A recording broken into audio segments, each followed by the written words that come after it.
நற்கிரியைகளை செய்கிறவர்களா மாற்றினார். மோசமா வாழ்ந்த நம்ம எடுத்து நற்கிரியை செய்கிறவர்களா நம்மை மாற்றினார். அப்படி நீங்க போட்டு படிச்சீங்கன்னா, மாற்றினார் என்ற வார்த்தையை போட்டீங்கன்னா நல்லா விளங்கும். தொடங்கினார் என்ற வார்த்தை நல்ல வார்த்தை தான், ஆனால் மாற்றினார் என்ற வார்த்தை ரொம்ப அவசியமான வார்த்தையா இருக்குது. அந்த அப்பதான் அது நல்லா விளங்கும். நாம் எல்லாம் மாற்றப்பட்டிருக்கிறோம். நாம் எல்லாம் ஒரு மாற்றம், ஒரு துவக்கம். எப்படியோ போயிட்டு இருந்த நம்முடைய வாழ்க்கையில அதை முடித்து, அதை நிறுத்தி ஒரு புதிய துவக்கம், ஒரு புதிய ஆரம்பம் கடவுள் நமக்குள்ள மாற்றி இருக்கிறார். அது அவரே செய்திருக்கிறாராம். தொடங்கினவர் அப்படின்னு இருக்குது, அவரே அதை செய்தாராம். பாருங்க, ரட்சிப்பு என்பது தேவன் நமக்குள்ளே செய்கின்ற விஷயம். தேவன் நமக்குள்ளே கிரியை செய்கிற காரியம், தேவனே நமக்குள்ளே ஏற்படுத்துகிற காரியம்தான் ரட்சிப்பு. நாம நமக்குள்ள உலகம் மதம் அவர்கள் தேடி போகிறது தான் ரட்சிப்பு. ரட்சிப்பை அவர்கள் தேடி போறாங்க. ஆனால் நாம் ரட்சிப்பை நாம தேடி போக முடியாது. ரட்சிப்பு நம்ம தேடி போனா கடைசி வரைக்கும் நமக்கு கிடைக்காது. அதனாலதான் இயேசு சொன்னார், இழந்து போனதை தேடவும் ரட்சிக்கவுமே மனுஷகுமாரன் வந்தார். இயேசு நம்மை தேடி வந்தார், நாம் அவரை தேடி போல, அவர் நம்மை தேடி வந்தார். மதங்கள் என்ன போதிக்கிறது? நீ இந்த இடத்துக்கு வந்தனா, நீ இந்த இடத்துக்கு போனா, நீ இதை தேடி போனா, இதை அடைஞ்சனா அப்படின்னு சொல்றாங்க. கிடையாது, அவர் நம்மை தேடி வந்தார்.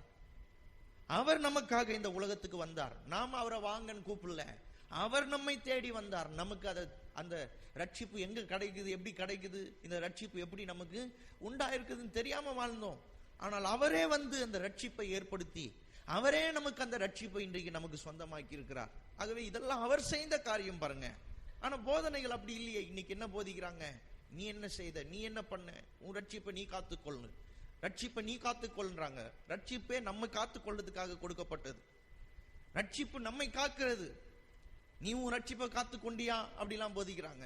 ரட்சிப்பை யாரும் காத்துக்கொள்ள முடியாது. அதை காத்துக்கொள்றதுக்கு யாராலையும் முடியாது. ரட்சிப்பு தான் நம்மை காத்துக்கொள்றது.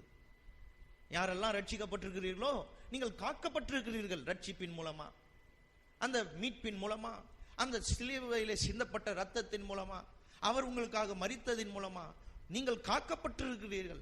ஆகவே நீங்கள் ஏற்கனவே காக்கப்பட்டிருக்கிறீர்கள். உங்கள் ரட்சிப்பை நீங்க போய் காக்க தேவையில்லை. வாட்ச்மேனுக்கு இன்னொரு வாட்ச்மேனை போட்டு பார்த்தா எப்படி இருக்கும்? அப்படி செட் ஆகாதே. காவலுக்கு இன்னொரு காவலா? அது செட் ஆகாதே. ரட்சிப்பு என்பது என்னை காக்கிறதுக்காக தேவன் ஏற்படுத்தின காரியம். அதே போலதான் இங்க அவர் செய்தார், அவர் தொடங்கினார், அவரால் செய்த காரியம், அவர் நமக்கு செய்த காரியம்தான் ரட்சிப்பு. அவரால் அவர் செய்கிறார். இந்த மாற்றங்கள் எல்லாம் நம்மை மாற்றுகிறது, நம்மை உருவாக்குறது, நல்லவர்களா மாற்றுறது, நல்ல இருதயத்தை தர்றது, நல்ல எண்ணத்தை தர்றது, நல்ல புத்தியை தர்றது. அது எப்போ தானா வர்றதில்லை, அவருடைய வேலை இது. அவர் தொடங்குறார். ஒரு மனுஷன் இன்னைக்கு வாழ்க்கை மாறணும்னு நினைக்கிறீங்களா? அவர் அதை செய்தாதான் மாற முடியும். இல்லைன்னா அது உண்மையான மாற்றம் இல்லை. அவர் அவனுக்குள்ள ஆரம்பிக்கணும். அப்போதான் அந்த மனுஷன் மாற்றப்படுவான். இன்னைக்கு நீங்க இங்க உட்கார்ந்து இருக்கிறீங்க, நீங்க இதை ஒத்துக்கொண்டாதான் நீங்க போயிட்டு இதை நம்பி மற்றவர்களையும் குறித்து நீங்கள் நம்ப முடியும். என்ன கர்த்தர் மாற்றினார் நீங்க நம்பினாதான் நீங்க மற்றவர்களையும் அவர் மாற்றுவார் நம்ப முடியும். என்னையே மாற்றி இருக்கிறார், உன்னையும் மாற்றுவார் அப்படின்னு நீங்க சொல்ல முடியும்.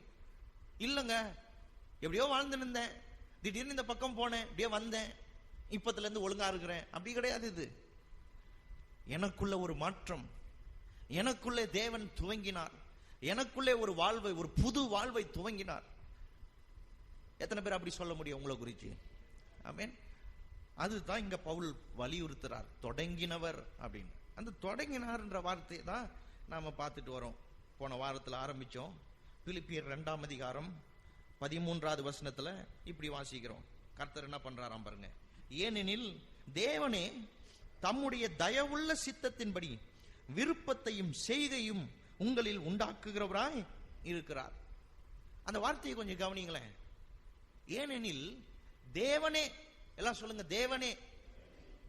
எப்படி சொல்லி இருக்கணும்? ஏனெனில் தேவன் தம்முடைய அப்படின்னு சொல்லி இருக்கணும். ஆனால் தேவனே நான், வேற யாருமே இல்லை, வேற யாரும் அதை செய்ய முடியாது. தேவனே விருப்பத்தையும் செய்கையும் உங்களில் உண்டாக்குகிறவராய் இருக்கிறார். நல்லா வாழணும்ன்ற விருப்பம்,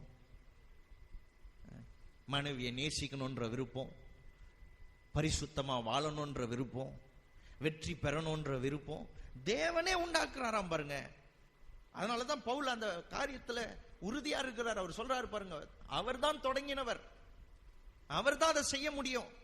ஒரு மனுஷன் நல்லவனா மாறணும்னா அது அவர் தான் செய்ய முடியும். அவரால தான் அவனை மாற்ற முடியும். இல்லைன்னா அது உண்மையான மாற்றம் இல்லை. நல்லவர்கள் அப்படின்னு நீங்க சொன்னீங்கன்னா அந்த நல்லவன் ஆனதுக்கு காரணம் யாரு? அந்த நல்லவனா அந்த மனுஷன் மாறினதுக்கு யார் அதுக்கு காரணமா இருந்தா? கர்த்தர் காரணமா இருந்தாருன்னா அது உண்மையான மாற்றமா இருக்கும். இல்லைன்னா அது போய் எவ்வளவு காலம் நீடிக்கும் தெரியாது. 2 நாள் இருக்கும், அடுத்த நாள் ஆரம்பிச்சிருவார். 1 வாரம் இருக்கும், அடுத்த வாரம் ஆரம்பிச்சிருவார். 1 மாசம் இருக்கும், அடுத்த மாசம் ஆரம்பிச்சிருவார். ஏன்னா கர்த்தரா செஞ்சார்னா கர்த்தர் செஞ்சது இயேசு வர்ற வரைக்கும் நடக்கும். இயேசு இந்த உலகத்துக்கு திரும்ப வருகிற வரைக்கும் அவன் வாழ்விலே அது தொடரும். அதைத்தான் பவுல் இங்கேயும் சொல்றாரு. தேவனே அவரே அவருடைய சித்தத்தின்படி அவரே இதை குறித்து அவரே விருப்பமும் செய்கையும் அவனுக்குள்ள உண்டாக்குறார். ஒரு மனுஷனை எடுத்து அவனுக்குள்ள விருப்பத்தை உண்டாக்குறார். கடவுள் விருப்பத்தை கெடுக்கிறவர் இல்ல, விருப்பத்தை உண்டாக்குறவர். நல்லா வாழணும்ன்ற விருப்பத்தை உண்டாக்குறவர். நிறைய பேருக்குலாம் வாழ்க்கை முடிஞ்சிடுச்சு நினைக்கிறாங்க, வாழ்க்கை வெறுத்து போய் வாழ்ந்து இருக்கிறாங்க. கர்த்தர் சொல்றாரு, நான் உனக்குள்ள விருப்பத்தை உண்டாக்குறேன். வாழ்க்கையில விருப்பம் இருந்தா தான் வாழ முடியும் பாருங்க. நல்ல துணிமணி வாங்கணும்னா கூட ஒரு விருப்பம் வேணும். இல்லைன்னா அந்த 10 ரூபாய் 100 ரூபாய் செட்லயே சைட்லயே நின்று இருப்போம். மேல மறைக்கிறதுக்கு இருந்தா போதும்ட்டு போய் நின்று இருப்போம். காஸ்ட்லி துணியெல்லாம் வாங்க மாட்டோம். இப்போ கிறிஸ்துமஸுக்கெல்லாம் போய் நிற்பாங்க பாருங்க. இல்லை பெருமை, 500 ரூபாய்க்கு 3 எடுத்தேன்னு. ஏன்னா எல்லாம் அவங்களுக்கு நான் அந்த வெளிநாட்டுக்கு போயிருந்தேன் பாருங்க. அங்கே ஒரு ஷாப்பிங் சென்டர்லாம் போனீங்கன்னா சும்மா போக முடியாது. 500 ரூபாய் எடுத்துக்கிட்டு நீங்கள் ஷாப்பிங் சென்டர் போனீங்கன்னா வேடிக்கை பார்த்துட்டு மட்டும் தான் வர முடியும். ஒரு கோட் வாங்கணும்னா 15,000 வச்சாதான் ஒரு கோட்டே வாங்க முடியும். அங்கே குளிருக்கு கோட்டு வாங்கணும்னா ஒரு 15,000 கையில் இருக்கணும். நாங்கள் ஃபாரின் போகும்போது இந்திய மக்கள் பணம் எடுத்துகிட்டு வருவாங்களான்னு தெரியல. அவங்களுக்கு நம்பிக்கை இல்லை. நாங்கள் எடுத்துகிட்டு போன பணமும் அந்த கோட்டு வாங்கிறதுக்கு பத்தாது. இங்கேருந்து வாங்கிட்டு போன கோட்டு சுத்தம், உள்ள வருது காற்று, சரியான குளிரும் பாருங்க. அங்கே கையிலெல்லாம் சில நேரத்தில் பார்த்தீங்கன்னா க்ளவுஸ் போட்டுட்டு காலிலெல்லாம் 2 சாக்ஸ் எல்லாம் போட்டிருக்கிறேன் நான். அந்த மாதிரி குளிரும். இந்த சீசன் வந்து பனியெல்லாம் கொட்டிக்கிட்டு இருக்கும் பாருங்க. அப்படியே நான் அதெல்லாம் ஃபோட்டோவில் பார்த்துருக்குறேன், டிவியில் பார்த்துருக்குறேன், நேரில் போய் பார்த்துக்கிறேன். மேலே அப்படியே விழும். சரிக்கு விளையாடுவாங்க பாருங்க என் கூட படித்தவங்களாம். அந்த மாதிரி 15,000 கோட்டு வாங்கினா தான் கொஞ்சமாவது தங்கும். போய் கோட்டு வாங்குறதுக்கு போய் நிற்கிறோம், காசு பத்தலை. எங்கள் காலேஜில் இருக்க பிரின்சிபாலுக்கு ஏற்கனவே தெரியும், முன்ன படித்த பசங்க இந்த மாதிரி வந்து கஷ்டப்பட்டாங்கன்னு தெரியும். ஆகவே போனவனும் ஒரு கிஃப்ட், எல்லாருக்கும் ஒரு கிஃப்ட், எல்லாருக்கும் கோட்டு. காசை கையில் கொடுத்து உனக்கு என்ன கலர் பிடிக்குமோ அதை நீயே போய் வாங்கிக்கோன்னு சொல்லி காசையே கையில் கொடுத்து அந்த மாதிரி கொண்டு போய் நிறுத்தி வாங்க வச்சாங்க. உள்ளெல்லாம் போனீங்கன்னா ஒரு பனியன் உள்ளே போடுற ஒரு பனியனை வாங்கணும்னா கூட கண்டிப்பாக ஒரு 500 ரூபாய் 600 ரூபாய் இருக்கும். நம்ம ஃபர்ஸ்ட் நாள் போயிட்டு சும்மாவே வந்துட்டோம். ஏதாவது கம்மியான கடைக்கோன்னு போயிட்டு வந்துட்டோம். அப்படியே வந்துங்கன்னே இருக்கிறோம். எங்களுடைய புத்தி சிலருக்கு தெரிஞ்சிடுச்சு. அவங்க சொன்னாங்க, அங்கே போனீங்கன்னா கம்மியாக இருக்கும்னாங்க.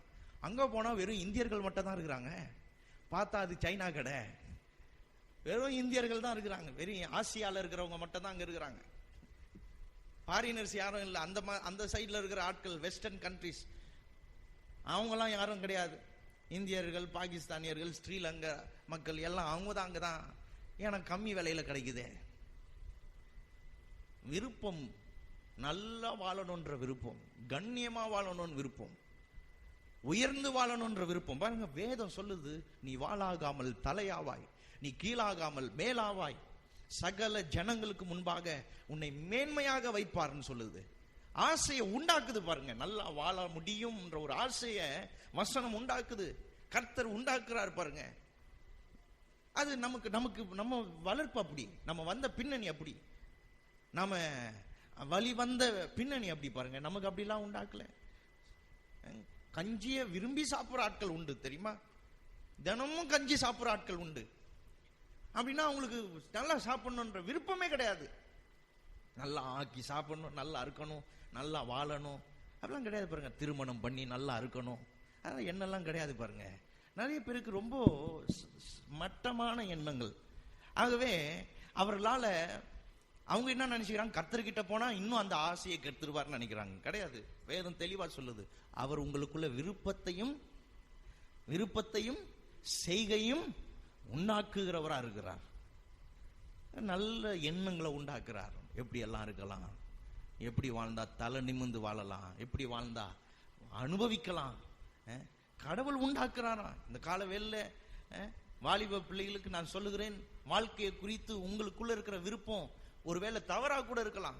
ஒருவேளை அந்த விருப்பங்கள் எல்லாம் நடக்காம, அந்த விருப்பங்கள் எல்லாம் நீங்க விட்டு கொடுத்து வாழ்க்கை அவ்வளவுதான் நினைச்சிருக்கலாம். ஆனா கர்த்தர் உங்களுக்குள்ள நல்ல விருப்பங்களை உண்டாக்குறவரா இருக்கிறார். ஹல்லேலூயா.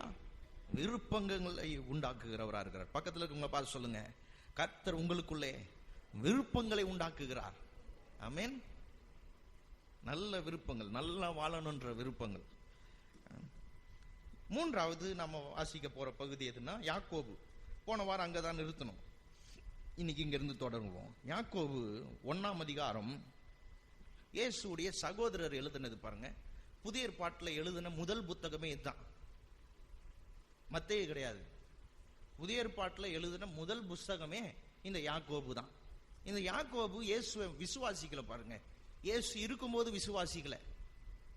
இயேசுவினுடைய அந்த சிலுவை பாடுகள், மரணத்தை எல்லாம் பார்த்துட்டு அவருடைய ஊழியத்தை அதுக்கப்புறமா புரிந்து கொள்ள ஆரம்பித்தார். என்னுடைய சகோதரன் ஏன் இந்த உலகத்துக்கு வந்தார், அவர் விளங்கி கொள்ள ஆரம்பிச்சாரு. அதுக்கப்புறமா அவர் தான் புதிய ஏற்பாட்டில் எழுதின முதல் புத்தகமே அவர் தான் எழுதுறாரு பாருங்க. எழுதுற போது அவர் சொல்றாரு, 16வது வசனம், என் பிரியமான சகோதரரே மோசம் போகாதிருங்கள். மோசம் போயிடாதீங்க அப்படின்றார். ஏன், என்னத்தினால மோசம் போயிடாதீங்கன்றாரு? கிறிஸ்தவர்களுக்கு சொல்றார், சபைக்குள்ள இருக்கிறவர்களுக்கு சொல்றார், என் பிரியமான சகோதரரே மோசம் போகாதிருங்கள்.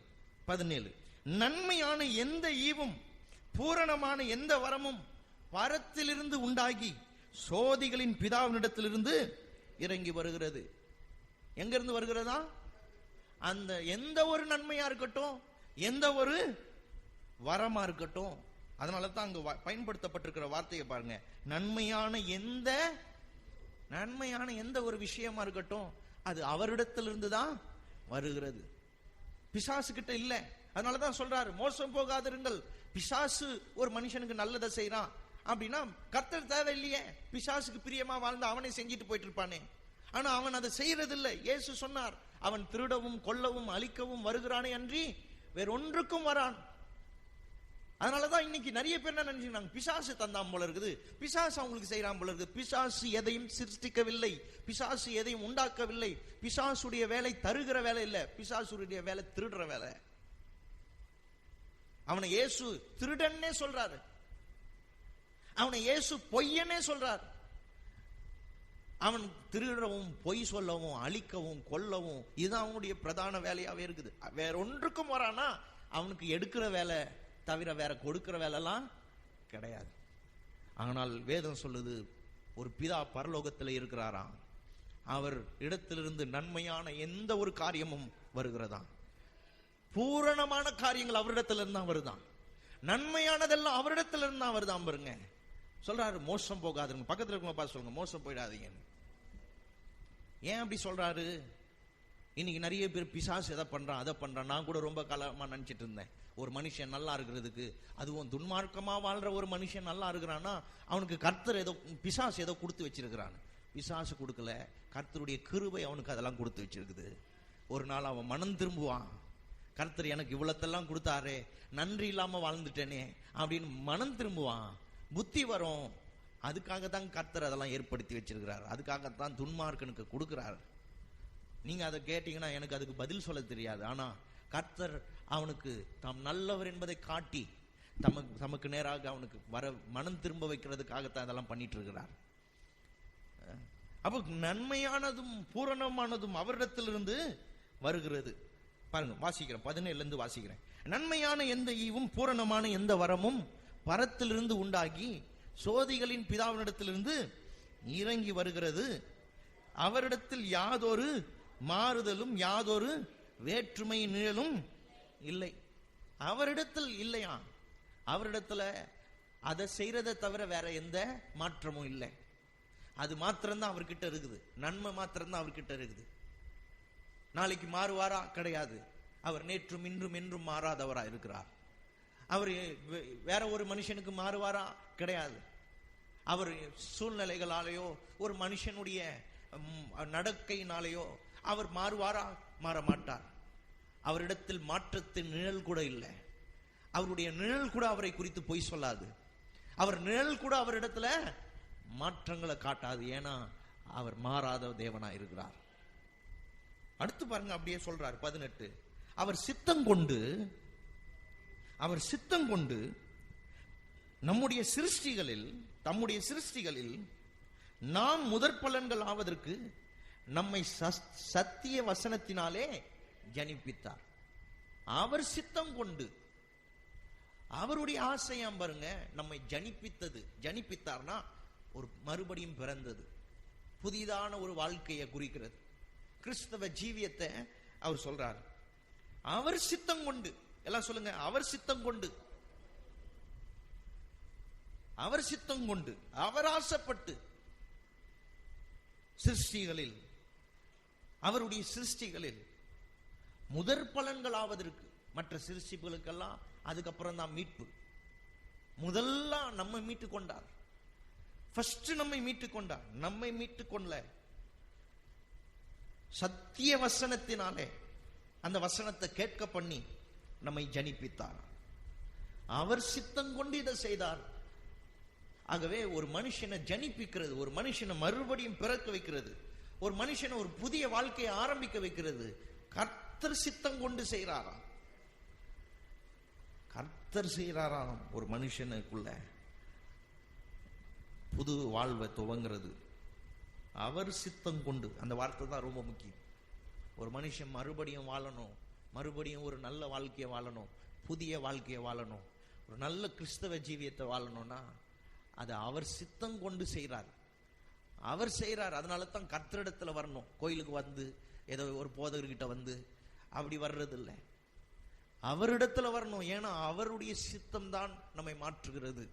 அவருடைய சித்தம், ஹல்லேலூயா, அவர் சித்தம் கொண்டு நம்மை மாற்றுகிறார். இன்னொரு வசனத்தை வாசிப்போம், இன்னும் கொஞ்சம் புரியும்.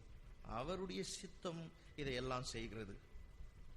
யோவான் 3ஆம் அதிகாரம், யோவான் 3ஆம் அதிகாரம்.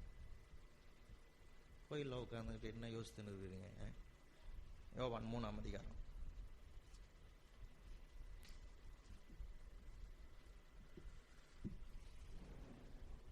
எடுத்துக்கிட்டீங்கன்னா ஒரு ஆமீன் சொல்லுங்க. யோவான் 3ஆம் அதிகாரம் 26. அவர்கள் யோவானிடத்தில் வந்து, ரபி, உம்முடனே கூட யோர்தானுக்கு அக்கறையிலே ஒருவர் இருந்தாரே. இயேசுவை பத்தி சொல்றாங்க.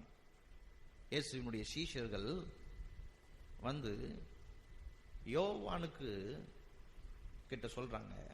அவர்கள் யோவானிடத்தில் வந்து, ரபி, உம்முடனே கூட யோர்தானுக்கு அக்கறையில் ஒருவர் இருந்தாரே, அவரை குறித்து நீரும் சாட்சி கொடுத்தீரே. எங்க 1ஆவது அதிகாரத்தில் இருக்குது. இயேசு ஞானஸ்நானம் எடுக்கும்போது, ஞானஸ்நானம் எடுக்கிறதுக்கு முன்னாடியே யோவான் தம் இடத்துல வந்தவர்களிடத்துல சொன்னார், என்னிலும் மேலானவர் ஒருவர் வருவார், என்னிலும் பெரியவர் ஒருவர் வருவார். அவர் உங்களுக்கு ஜலத்தினால் இல்ல, பரிசுத்த ஆவியினாலும் அக்கினியினாலும் உங்களுக்கு ஞானஸ்நானம் கொடுப்பார். அவருடைய பாதரட்சியின் வார கலற்றுறது கூட எனக்கு நான் பாத்திரன் இல்லை, நான் சிறுகவும் அவர் பெருகவும் வேண்டும். உலகத்தின் பாவத்தை சுமந்து தீர்க்கிற தேவ ஆட்டுக்குட்டி அப்படின்லாம் சொல்லி சாட்சி கொடுத்தார் அங்க ஞானஸ்நானம் எடுக்க வந்தவங்க மத்தியில. அதைத்தான் இங்க வந்து சொல்றாங்க, நீர் சாட்சி கொடுத்தீரே, இப்படி ஒருத்தர் இருக்கிறாருன்னு சாட்சி கொடுத்தீரே. அவரை குறிச்சு சொல்றாங்க, அவர் ஞானஸ்நானம் கொடுக்கிறார், எல்லாரும் அவரிடத்தில் போகிறார்கள் என்றார்கள். இயேசு இடத்துல சொல்றாங்க, யோவான் இடத்துல சொல்றாங்க, நீர் கொடுக்கிறது போல, நீர் ஞானஸ்நானம் கொடுக்கிறது போல அவரும் கொடுக்கிறார். நாம அவரிடத்துல எல்லாரும் போறாங்க அப்படின்னு இவர்கிட்ட சொல்றாங்க. இந்த ஜனங்களுக்குள்ள என்னன்னா, இந்த ஞானஸ்நானம் யோவான் ஸ்நானகன் கொடுத்ததுக்கு காரணம் என்னன்னா, இந்த ஜனங்களுக்குள்ள தாங்கள் பரிசுத்தவான்கள் என்ற எண்ணம் இருந்துச்சு பாருங்க, தாங்கள் சரியானவர்கள். ஏன்னா கர்த்தருடைய ஆராதனைகளும் வாக்குதத்தங்களும் அவங்க கையில் இருந்ததுனால இவளுக்குள்ள என்ன ஆயிடுச்சுன்னா, தாங்கள் தான் இந்த உலகத்துல பரிசுத்தமான ஜனங்க நினைச்சிட்டு என்ன வேணா பண்ணிக்கிட்டு இப்படி இருந்தாங்க பாருங்க. பரிசுத்தம்னா பரிசுத்தமா வாழ்ந்துட்டு சொல்லல, வாழ்க்கையும் மோசமா தான் இருந்துச்சு. ஆனா பரிசுத்தவான்னு நினைச்சிட்டு இருந்தாங்க. யோவான் ஸ்நானகன் வந்து அவங்களுக்கு புரிய வைக்கிறார். எப்படி நீங்க பாவத்துல இருக்கிறீங்க, மனம் திரும்புங்கன்னு சொல்லி அவளுக்கு சத்தியத்தை சொல்லி ஞானஸ்நானம் கொடுத்துன்னுக்கிறார். இந்த ஞானஸ்நானம் கொடுத்துக்கிட்டு இருக்கும் போது இந்த ஞானஸ்நானத்தையும் கொஞ்ச காலத்துல என்ன ஆகிட்டாங்க, ஏன் கொடுத்தாருன்னதையும் மறந்துட்டு அவர் எவ்வளவு கொடுத்தாரு இவர் எவ்வளவு கொடுத்தாருன்ற எண்ணம் வந்துருச்சு. அவர் எவ்வளவு ஞானஸ்நானம் கொடுத்தாரு இவர் எவ்வளவு ஞானஸ்நானம் கொடுத்தாருன்ற பேச்சு வந்துருச்சு பாருங்க. இயேசு தப்பிச்சு போறாரு இந்த இடத்தை விட்டே, போக வேண்டியதாயிடுச்சு. அந்த அளவுக்கு ஜனங்க வந்து இயேசு ஞானஸ்நானம் எத்தனை பேர் கொடுத்தார், எங்க குரு எத்தனை பேருக்கு கொடுத்தார், இந்த மாதிரி பேச்சு வந்துச்சு பாருங்க. கம்பேர் பண்ண ஆரம்பிச்சுட்டாங்க. ஏன் ஞானஸ்நானம் பெற்றோன்றதை மறந்துட்டாங்க. இனி கூட பாருங்க சபை எதுக்குன்னு மறந்துட்டாங்க. எங்க சபை அவங்க சபை இப்படிலாம் பேச ஆரம்பிச்சிட்டாங்க. எங்க பாஸ்டர் உங்க பாஸ்டர் இப்படிலாம் பேச ஆரம்பிச்சிட்டாங்க. அதெல்லாம் போட்டி போறதுக்காக கர்த்தர் வைக்கல, பிரிவினை உண்டாக்குறதுக்காக கர்த்தர் வைக்கல, அவைகள் எல்லாம் நம்முடைய பிரயோஜனத்துக்காக வச்சிருக்கிறார். சபை எதுக்கு? ஆவிக்குரிய வாழ்க்கையில நம்ம வளர்றதுக்கு, கர்த்தரை அறிகிறதுக்கு, போதகர் எதுக்கு? வசனத்தை எடுத்து போதிக்கிறதுக்கு. எங்க போனாலும் அதை தான் செய்யறாங்க. ஆனா இதெல்லாம் பிரிச்சு வச்சுக்கிட்டாங்க. இயேசுவை குடிச்சு சுட்டி காட்டுறாங்க.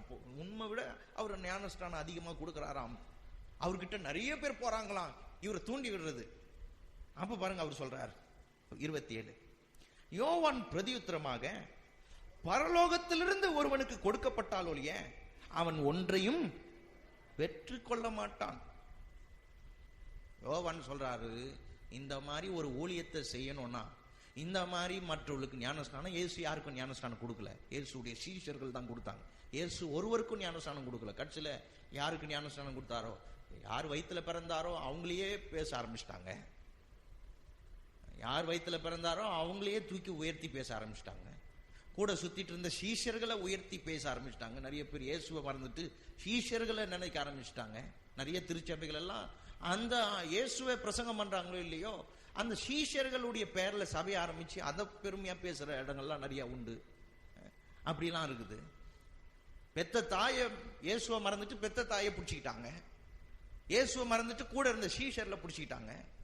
அது போல யாருக்காவது இயேசு ஞானஸ்நானம் கொடுத்திருந்தாருன்னா இயேசுவையும் மறந்துட்டு அந்த ஞானஸ்நானம் பெற்ற முதல் ஆளை பிடிச்சிக்கிட்டு இருப்பாங்க. இவர் தான் ஃபர்ஸ்ட் மனுஷன். இப்ப நான் 2000 வருஷத்துக்கு அப்புறமா எத்தனாவது நம்பர்னு எண்ணின்னு கிடப்பாங்க உட்காந்துக்கின்னு. எல்லாம் விட்டுருவாங்க. இயேசு ஏன் வந்தார், எனக்காக என்னென்ன செய்தார், அதெல்லாம் மறந்துடுவாங்க. நமக்கு அப்படிதான் இருக்கு, உலகத்துல அப்படித்தானே இருக்குது. ஏதோ ஒரு காரியத்தை செஞ்சா அதையே பிடிச்சிக்கிறது. அது மாதிரி இயேசு யாருக்காவது ஞானஸ்நானம் கொடுத்திருந்தா அதை பிடிச்சி நின்றுருப்பாங்க. இயேசு யாருக்கும் ஞானஸ்நானம் கொடுக்கல. ஞானஸ்நானம் என்பது இன்னொரு நாள் வரும்போது நான் சொல்றேன் பாருங்க. ஞானஸ்நானம் என்பது இயேசு இந்த பரலோகத்திலிருந்து வந்து ஏற்படுத்துறதுக்காக வரல, ஏற்கனவே நடந்துட்டு இருந்துச்சு ஞானஸ்நானம். ஞானஸ்நானம்ன்றது ஏற்கனவே பாரம்பரியமா நடந்துகிட்டு வந்துச்சு. இயேசு வந்து அது அர்த்தமுள்ளதா ஆக்கிட்டார். இயேசு வந்து அர்த்தமுள்ளதா ஆக்கிட்டார். பந்தி கூட வழக்கமா நடக்கிறது, பார்ட்டி, அதுதான் பந்தி. பார்ட்டி கொண்டாடுவாங்க. வாரம் வாரம் தங்க சம்பாதிச்சுட்டு வந்து சம்பாத்தியத்தை எடுத்துட்டு வந்து நல்லா சமைச்சு குடிச்சு வெறிச்சு இந்த மாதிரி கொண்டாடுவாங்க பாருங்க. இதை செஞ்சிட்டு இருந்தாங்க. இயேசு வந்து பரலோகத்திலிருந்து வந்து இந்த சாப்பிடுறதையும் தண்ணியில முழுகிறதையும் எடுத்து நமக்குள்ள துவங்கி வச்சுட்டு போறதுக்காக வரல. நிறைய பேர் இதை பிடிச்சிக்கிறாங்க. இது ரெண்டுத்தையும் கிடையாது. அவர் எதையும் செய்யறதுக்கு இது மாதிரி செய்யறதுக்கு வரல, மீட்பை உண்டாக்க வந்தார். அதை விட்டாங்க. கம்யூனியன் எடுத்தியா, கம்யூனியன் வாரம் வந்தியா அப்படின்னு நினைச்சுக்கிறாங்க. கம்யூனியன் வாரம் வந்தாலும் வரலனாலும் ஒன்றும் இல்லை, கம்யூனியன் எடுத்தாலும் எடுக்கலனாலும் ஒன்றும் இல்லை, ஞானஸ்நானம் எடுத்தாலும் எடுக்கலனாலும் ஒன்றும் இல்லை. ஞானஸ்நானம் ஏன் எடுக்கிறேன்னு தெரிஞ்சிச்சுன்னா ஞானஸ்நானத்தினுடைய மேன்மை உங்களுக்கு புரியும். பந்தி ஏன் எடுக்கிறேன்னு தெரிஞ்சுன்னா பந்தி எடுக்கிற மேன்மை புரியும். அதுக்கப்புறம் அந்த பந்தியை தான் வார வாரம் விலைக்கு சொல்லிட்டு இருக்கிறோம். ஏன் மரிச்சார்? இது ரெண்டும் பரலோகத்திலிருந்து வந்து அவர் புதுசா ஆரம்பிச்சு வைக்கல, ஏற்கனவே செஞ்சிட்டு இருந்தாங்க. பார்ட்டி செஞ்சிட்டு இருந்தாங்க. ஏழைங்கெல்லாம் வெளியில நின்று இருப்பாங்க, பணக்காரங்க மட்டும் உட்காந்து சாப்பிட்டுக்கிட்டு இருப்பாங்க, குடிச்சு வெறிச்சுக்கிட்டு கிடப்பாங்க. இயேசு வந்து என்ன பண்ணாரு, எல்லாரையும் அந்த எண்ணத்திலிருந்து ஏழை பணக்காரன்ற எண்ணத்தை எடுத்து போட்டு, நான் உங்களுக்காக மரித்தன்ற எண்ணத்தை எடுத்து கொண்டு வந்து எல்லாரையும் ஒன்னா உட்கார வச்சு அந்த அப்பத்தை பிட்டு, உங்களுக்காக நான் பிற்கப்படுகிறேன் அப்படின்ற அவங்க பிட்டு பிச்சு பிச்சு பிச்சு சாப்பிடுறது பாருங்க. சில பேர் டிவி ஆன் பண்ணி விட்டு வாயில தள்ளிக்கினே இருக்கிறது. சொல்றாங்க ஒருத்தங்க டிவி பார்த்துக்கின்னு சாப்பிடக்கூடாதான். எவ்வளவு சாப்பிடுறோம், அதிகமா சாப்பிடுவோமா சில நேரத்தில், பிச்சுக்கிட்டு எடுத்து சாப்பிட்டுக்கின்னு இருப்பாங்க பாருங்க. இயேசு வந்து மாத்தினார், அர்த்தமுள்ளதா மாத்தினார். ஞானஸ்நானம் என்பது ரொம்ப பாரம்பரியமா பூர்வீகமா பண்ணிக்கிட்டு இருந்த ஒரு விஷயம். இயேசு வந்து என்ன பண்ணாரு, அர்த்தமுள்ளதாக்கிட்டார், ஒரு புது வாழ்வுக்கு அர்த்தமாக்கிட்டார். அதை நம்ம ஆளுங்க இது ரெண்டுத்தையும் இயேசு செஞ்சாருன்னு நினைக்கிறாங்க. இயேசு செய்யல, பாரம்பரியமா இருந்துச்சு, அதை தவறா பயன்படுத்திட்டு இருந்தாங்க. இயேசு வந்து அர்த்தமுள்ளதா மாத்திட்டார். இன்னைக்கு கூட பாருங்க, அர்த்தமுள்ள பாரம்பரியங்களா இருந்துச்சுன்னா பின்பற்றுங்க, நல்ல பாரம்பரியங்களா இருந்தா பின்பற்றுங்க. ஆனா அர்த்தம் இல்லாததை அதை பின்பற்ற கூடாது, அதனால குழப்பங்கள் தான் வரும். இந்த இடத்துல யோவான் ஸ்நானகனை குறிச்சு அவங்க சொல்றாங்க, நிறைய பேர் இயேசு கிட்ட போயிட்டாங்க, நம்ம கிட்ட வரமாட்டாங்க போல இருக்குது இப்படின்னு சொல்லி இயேசுவையும் யோவானையும் பிரிச்சு பேசுறாங்க. யோவான் சொல்றாரு, இந்த ஜனங்களுக்குள்ள என்ன புத்தி இருக்குது, என்ன மாதிரி எண்ணம், பிரிவினை எண்ணம் இருக்குதுன்னு கண்டுபிடிச்சிட்டு அவங்களுக்கு சொல்றாரு, இந்த மாதிரி ஒரு ஊழியம், இந்த மாதிரி ஒரு மனுஷனை தேடி ஜனங்க போறாங்கன்னா அது பரலோகத்திலிருந்து ஒரு மனுஷனுக்கு கிடைக்கலன்னா இந்த மாதிரி செய்ய முடியாது. ஒரு மனுஷனை தேடி அந்த மனுஷன் பின்னாடி போய் அந்த மனுஷன் சொல்றதெல்லாம் கேட்டு அந்த சொன்னதெல்லாம் நம்புறதுக்கு ஒரு மனுஷனுக்கு இவ்வளவு பெரிய ஒரு வல்லம் இருக்குதுன்னா அது பரலோகத்திலிருந்து கிடைச்சாதான் இது நடக்கும்னு யோவான் ஸ்நானகன் சொல்றார்.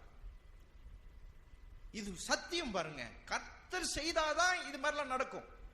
ஒரு மனுஷன் மோசமா வாழ்ந்து இருக்கிறான், பைபிளை தூக்கி கோயிலுக்கு வந்து வசனத்தை கேட்டு நல்லா வீட்டுல போய் மனைவி பிள்ளைய நேசித்து வாழ்றான்னா இது வந்து கர்த்தர் செஞ்சாதான் செய்ய நடக்கும் பாருங்க. கர்த்தர் செஞ்சாதான் இது ஒரு மனுஷனை அவன் வீட்டுல எல்லாரும் மதிக்கிறவன் ஆக்கக்கூடிய ஒரு காரியம் கர்த்தர் செய்யறார்.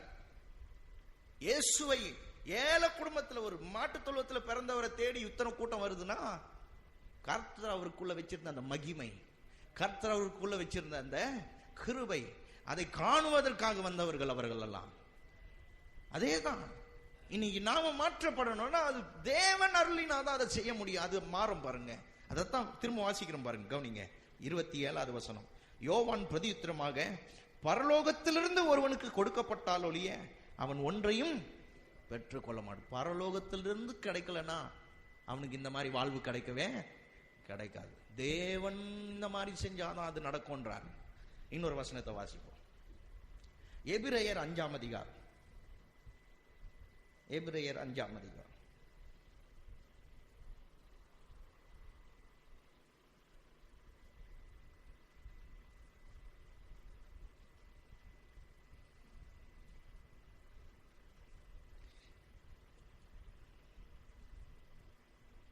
எடுத்துக்கொண்டால் ஒரு ஆமீன் சொல்லுங்க. இங்க வாசித்து காட்டுற பாருங்க. எபிரேயர் 5:4 வசனம். மேலும் ஆரோனை போல தேவனால் அழைக்கப்பட்டால் ஒழிய ஒருவனும் இந்த கனமான ஊழியத்துக்கு தானாய் ஏற்படுகிறது இல்லை. ஆரோன் யாருன்னா மோசே கூட இருந்தவர். ஆசாரிப்பு கூடாரத்தில் அவர் தான் ஊழியம் செய்தார். ஆசாரிப்பு கூடாரத்தில் இன்னைக்கு எப்படி ஒரு பாஸ்டரோ அன்னைக்கு அத்தனை லட்சம் ஜனங்களுக்கு மோசேன்னு கீழே இருந்து கொண்டு இஸ்ரவேல் ஜனங்களுக்கு ஆசாரிய ஊழியம் செய்துகிட்டு இருந்தார் பாருங்க. கர்த்தரிடத்துல பரிந்து பேசிக்கிட்டு இருந்தார். இந்த ஜனங்களுடைய பாவத்துக்கெல்லாம் பலி செலுத்தி கர்த்தரிடத்துல பரிந்து பேசிக்கிட்டு இருந்தார். வேதம் தெளிவா சொல்லுது, ஆரோனை போல தேவனால் அழைக்கப்பட்டால் ஒழிய, தேவன் ஒரு மனுஷனை அழைச்சி தேவனே இந்த ஊழியத்தை, இந்த கனமான ஊழியத்தை கொடுக்கலனா ஒருவனும் தானா ஏற்படுத்திக் கொள்ள முடியாது பாருங்க. பழைய ஏற்பாட்டின் காலத்துல இன்னைக்கெல்லாம் பாத்தீங்கன்னா கொஞ்சம் பைபிள் தெரிஞ்ச ஒன்னும் பைபிளை தூக்கிட்டு சபை ஆரம்பிக்கணும்னு நினைக்கிறாங்க.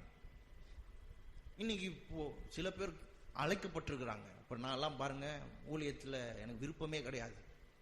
ஆனால் புரிஞ்சுக்கிட்டேன், கடவுள் வந்து தாயின் கர்ப்பத்திலேயே அறிஞ்சிருக்கிறார், தெரிந்தெடுத்திருக்கிறார், இதைத்தான் செய்யணும்னு வச்சிருக்கிறாருன்னு கண்டுபிடிச்ச பிறகுதான் இதை நான் செய்ய வந்தேன். செய்யணும்னு இருந்துச்சு, ஆனால் செய்ய விருப்பம் இல்லை. செய்யணும், நம்ம ஊழியம் அடுத்து நம்ம செய்யணும் அப்படின்னு நினச்சிக்கிட்டு இருந்தேன். ஆனால் எனக்கு போக போக ஊழியம் செய்ய விருப்பம் இல்லை. எப்படியாவது இதை விட்டு போயிடணும்னு தான் நினச்சேன். ஆனால் ஊழியத்தை செய்யணும்னா அதுக்குன்னு ஒரு அழைப்பு வேணும் பாருங்க. அதனுடைய அழைப்பு இருந்தால் அதை செய்ய முடியும். ஊழியம் வந்து எல்லாரும் செஞ்சிட முடியாது. நீங்கள் வேணால் செஞ்சு பாருங்க, ஒரு 2 வாரம் 3 வாரம் செஞ்சு பாருங்க. அப்புறம் உங்களுக்கு தெரியும், இல்லை நான் வேலைக்கே போயிடுறேன்னு போயிடுவீங்க. ஏன்னா இது ஊழியம் செய்யறது வந்து ரொம்ப கஷ்டம்னு சொல்லலை, இது வந்து செய்யறதுக்குன்னு ஒரு அழைப்பு இருக்கணும். ஏன்னா தானா இதை நாம் ஏற்படுத்தி கொள்ள முடியாது. ஆரோனுக்கு இருந்த ஊழியம், இந்த ஊழியத்தை சில பேர் குறை சொன்னாங்க, சில பேர் வந்து அந்த காலத்திலேயே இதை வந்து செய்யறது முயற்சி செஞ்சாங்க. அவங்கெல்லாம் சில நேரத்தில் மறிச்சு போக வேண்டியதாயிடுச்சு பாருங்க. இந்த ஊழியத்தை, இந்த ஆசாரிய ஊழியத்தை, இந்த ஊழியத்தை பழைய ஏற்பாட்டின் காலத்துல செய்ய துணிந்தவர்கள் எல்லாம், தானா செய்ய துணிந்தவர்கள் எல்லாம் அந்த வேலை செய்யற பொருட்களை தொட்டதுனால கூட செத்து போயிட்டாங்க பாருங்க. அப்படியெல்லாம் நடந்துச்சு. இந்த காலத்துல அப்படி கிடையாது. ஏன்னா ஏதோ ஒரு விதத்துல கர்த்தரை பத்தி சொல்ற வாய்ப்பு கிடைச்சிருது.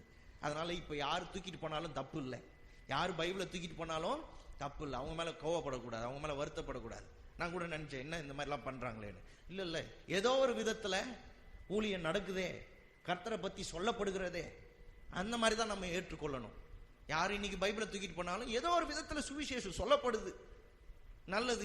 இன்னைக்கு ஒரு மனுஷன் பைபிள் எடுத்துட்டு போய் நான் சொல்ல போறேன், நான் சபை ஆரம்பிக்க போறேன்னா ஒரு பெரிய விஷயம் தான். ஏன்னா இன்னைக்கு நிறைய பேர் இந்த காரியத்தை அழைக்கப்பட்டிருந்தா கூட செய்ய மாட்டாங்க. நாங்க பிள்ளைங்களை ஊழியத்துக்குள்ள விட மாட்டாங்க. ஏன்னா அவங்களுக்குள்ள இன்னும் ஊழியம்னா ரொம்ப சாதாரணமான மட்டமானதான் நினைக்கிறாங்க.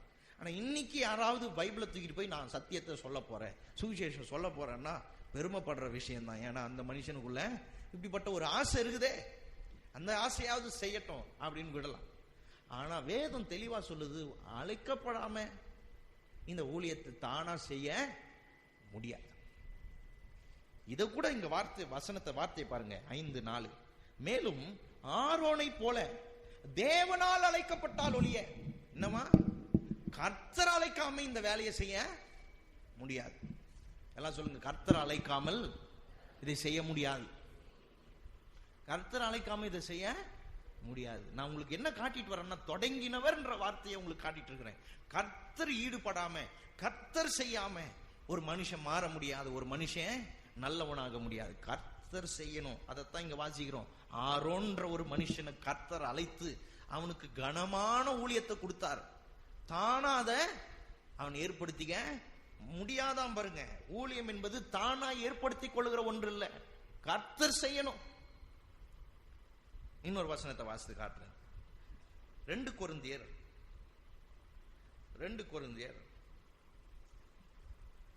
3ஆம் அதிகாரம் எடுத்துக்கொள்ளுங்கள் எல்லாரும். 2 கொரிந்தியர் 3ஆம் அதிகாரம்.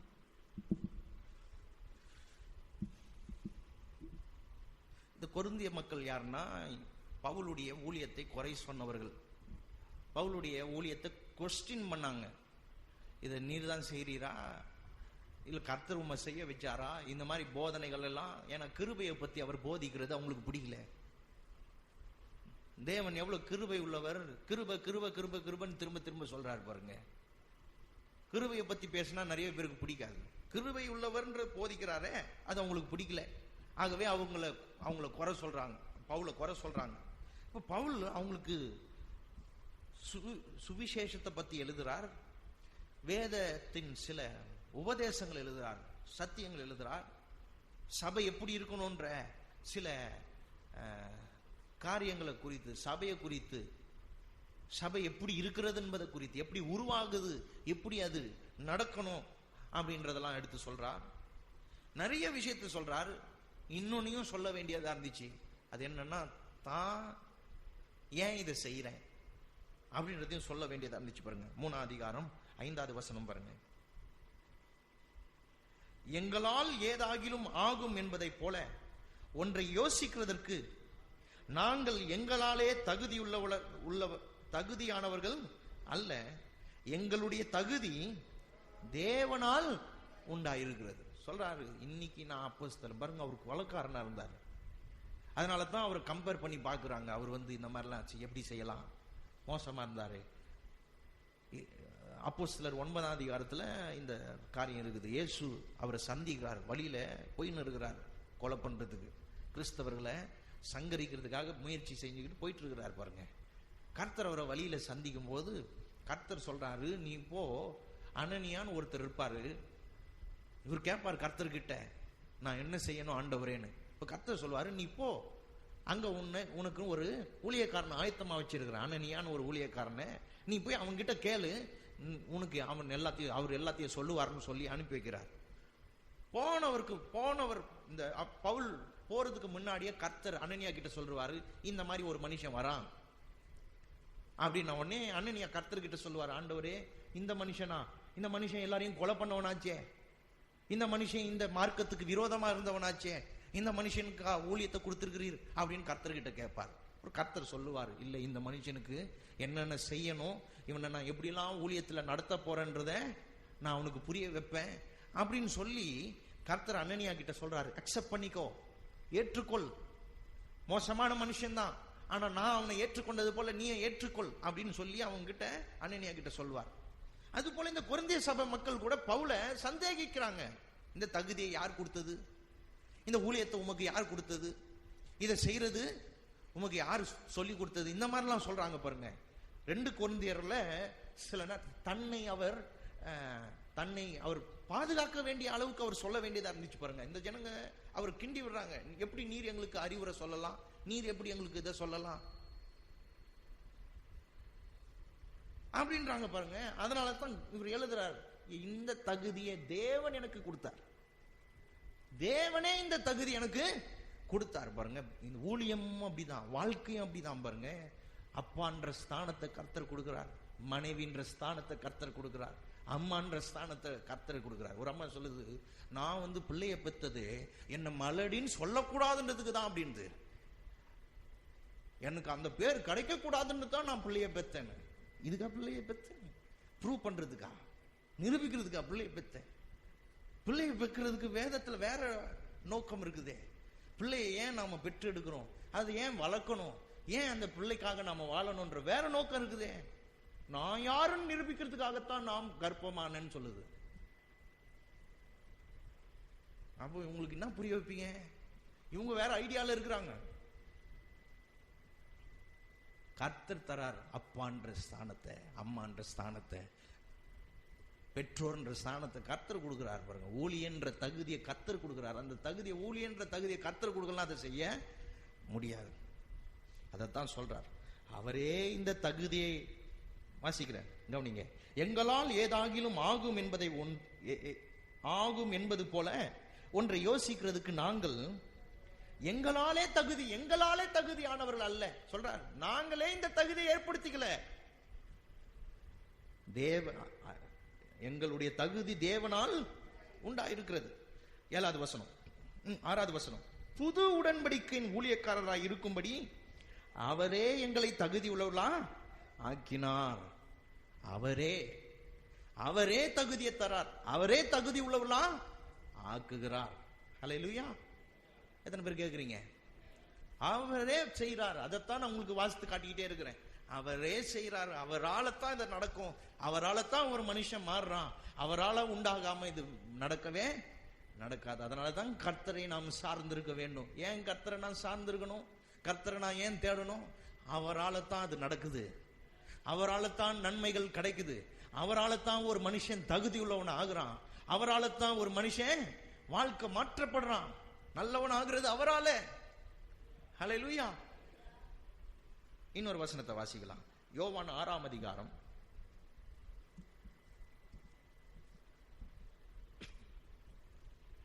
யோவான் 6ஆம் அதிகாரம் எடுத்துக்கொண்டால் ஒரு ஆமீன் சொல்லுவோம்.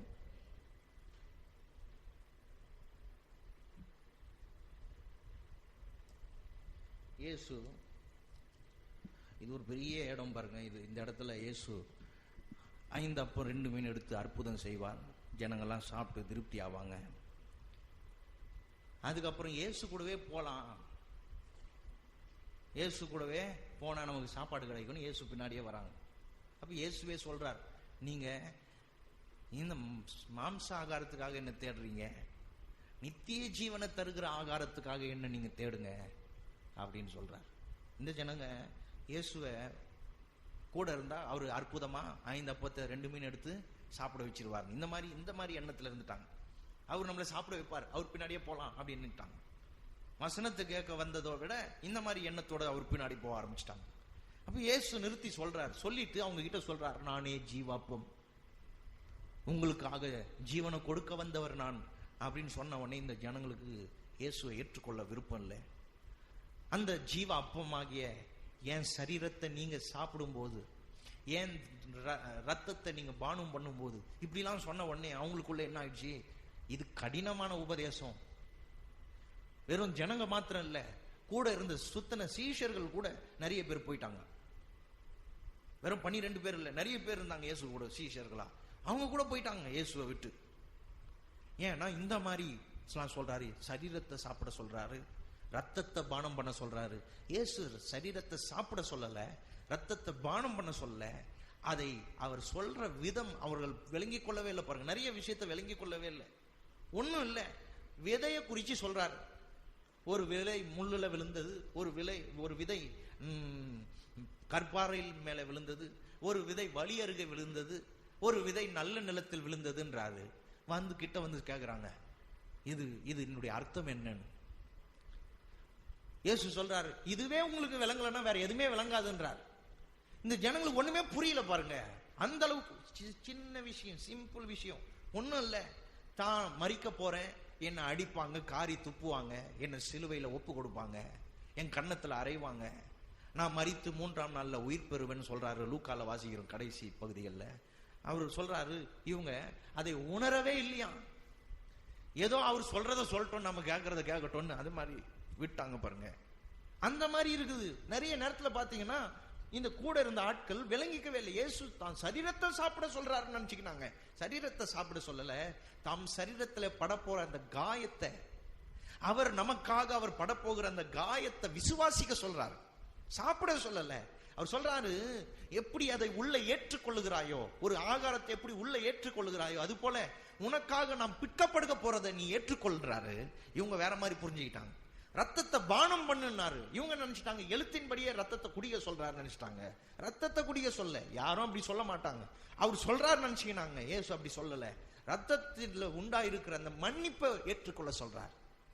உனக்காக சித்தப்படுகிற இந்த ரத்தம் பாவ மன்னிப்புக்கு அடையாளமா இருக்குது, இதை ஏற்றுக்கொள்ளுன்னு சொன்னாரு. இவங்க அதை மாதிரி தப்பா புரிஞ்சுக்கிட்டாங்க. தப்பா புரிஞ்சுக்கிட்டு விலகி போறாங்க. விலகி போகும்போது இயேசு சொல்றார், 6ஆம் அதிகாரம் பாருங்க. சில பின்னணி சொன்னாதான் இதெல்லாம் விளங்கும். 65 ஒருவன் வாசிக்கலாமா? 6:65 ஒருவன் என் பிதாவின் அருளை பெறாவிட்டால் என்னிடத்திற்கு வரமாட்டான் என்று இது நிமித்தமே உங்களுக்கு சொன்னேன் என்றார். வரமாட்டான். ஏன் வரமாட்டானா? அவனுக்குள்ள தேவன் அவரிடத்துல போ, அவர்கிட்ட போ, உனக்கு வாழ்வு உண்டுன்னு சொல்லி அவனுக்கு புரிய வச்சு இயேசுவிடத்துல வழி நடத்தினாதான் அவன் வருவானா. கர்த்தரே இதை செய்யணுமா பாருங்க. அதனால தான் நாம ஜெபத்துல கவனம் செலுத்த வேண்டியதா இருக்குது, நம்ம சொல்ல வேண்டியதா இருக்குது. நம்ம ஜெபித்து கர்த்தர்கிட்ட சொல்ல வேண்டியது, ஆண்டவரே நீர் செய்யும், இது என்னால முடியாது, இதை நீர் செய்யும், இந்த மனுஷனை மாற்றுறது உம்மாலதான். ஒருவன் இயேசுவிடத்துல வரணும்னா அவன் பிதாவிடத்திலிருந்து அந்த அழைப்பு பெறணும். போ, அவர் உன்னுடைய மேய்ப்பர், அவர் உன்னுடைய மீட்பர், அவர் உன்னுடைய ரட்சகர், அவரிடத்துல உனக்கு விடுதலை உண்டு, அவர் உன்னை விடுதலையாக்குவார், அவரிடத்துல போ. அவர் இயேசுவே சொல்றாரு பாருங்க. ஏன்னா விலகி போனவங்களை பத்தி சொல்றார். இந்த மாதிரி ஜனங்க போயிட்டாங்களே அப்படின்னு சொல்லிட்டு இயேசு உபதேசத்துல மாத்த போறது இல்லை, இயேசு தாம் பேச போறதை மாத்த போறது இல்லை. இயேசு சொல்றாரு, ஒருத்தன் என்கிட்ட வரணும்னா அவன் தேவனிடத்துல இருந்து அந்த அருளை பெற்றிருக்கணும், அப்பதான் வருவான். இந்த காலவேளை அப்படிப்பட்ட ஒரு காரியம் தான். அருள் பெற்றிருக்கிறோம் நாம. மழையும் வெயிலுன்னு சொல்லிட்டு இருந்தா என்ன ஆகுறது? ஏன் வந்திருக்கிறோம்? அருள் பெற்றிருக்கிறோம். அவரிடத்துல வருகிறதற்கான ஒரு ஊந்துதல், அவரிடத்துல வந்து அவருடைய வார்த்தையை கேட்கணும், அவர் சமூகத்துல வந்து உட்காரணும். இந்த ஜனங்கள்லாம் போறாங்க அவரை விட்டு. அதான் சொல்றாரு, என்கிட்ட இருக்கிற ஆட்கள் யாரு? அடுத்து அவர் கேட்கிறாரு பாருங்க, 66 பாருங்க. அது முதல் அவருடைய சீஷரில் அநேகர் அவருடனே கூட நடவாமல் பின்வாங்கி போனார்கள். இப்பதான் நிஜ ஆட்கள் யாரு அப்படின்னு தெரியுது. நிறைய பேர் பின்வாங்கி போயிட்டாங்களாம், இவர் எனக்கு வேணான்னு. அப்படின்னா அவங்க கிட்ட எல்லாம், அவங்கெல்லாம் வேற எதுக்கும் ஆசைப்பட்டு வந்தவங்க, அது நடக்கலன்னா ஒண்ணு நின்றுக்கிட்டாங்க. அவங்களாம் சாப்பாடுக்காக வந்தவங்க, அவங்களாம் துணிமணிக்காக வந்தவங்க, அவங்களாம் பொருளுக்காக வந்தவங்க. நல்லது, கர்த்தர்கிட்ட அப்படி வர்றது தப்பு இல்லை. கர்த்தர் அப்படி வர்றவங்களுக்கெல்லாம் நான் இதை செய்ய மாட்டேன்னு சொல்லல. ஆனா அவங்க வந்த நோக்கம் இது மட்டும்தான், வேற எதுவும் கிடையாது. அதனால அது இல்லைன்னா உடனே போயிட்டாங்க. போன உடனே இயேசு கேட்கிறார் 67. அப்பொழுது இயேசு 12 நோக்கி, நீங்களும் போய்விட மனதாயிருக்கிறீர்களோ என்றார். நீங்களும் போக போறீங்களான்னு கேட்கிறார். நீங்களும் போக போறீங்களான்னு கேட்கிறாரு. 68. சீமோன் பேதுரு அவருக்கு பிரதியுத்தரமாக, ஆண்டவரே, யாரிடத்தில் போவோம்? நித்திய ஜீவ வசனங்கள் உம்மிடத்தில் உண்டே. யார்கிட்ட போவோம்? உன்கிட்ட இருக்கிறது தான் சரி. அதைத்தான் இயேசு சொல்றார். ஒரு மனுஷன் என்கிட்ட வரான், என் கூட இருக்கிறான்னா அவன் தேவனிடத்திலிருந்து அருள் பெற்றிருக்கிறான். அல்லேலூயா. அவன் அருள் பெற்று கர்த்தர் அவனுக்குள்ள இந்த வேலையெல்லாம் செஞ்சிருக்கிறார். ஒரு மனுஷன் கர்த்தரை தேடுறதுன்றது சும்மா கிடையாது பாருங்க. மத ரீதியா தேடுவான். நான் கூட பார்த்துருக்கிறேன். மத ரீதியா கட்டாயமா போயே ஆகணும்னு போனவங்களாம் உண்டு. அவங்களுக்கு அது வேலை செய்யாது. நான் ஏன் அவரை தேடுறேன்? எனக்குள்ள அந்த ஒரு மாற்றம், எனக்குள்ள அந்த வாஞ்சை, கர்த்தர் எனக்கு தேவைன்னு நான் கருதுறேன். எனக்குள்ள அந்த உணர்வை கடவுள் கொடுத்திருக்கிறார். அவர் தேவைன்ற ஒரு உணர்வு எனக்குள்ள எப்பவுமே இருக்குது. அதான் அவர் சமூகத்துக்கு வந்திருக்கிறேன். எத்தனை பேர் அப்படி வந்திருக்கிறீங்க?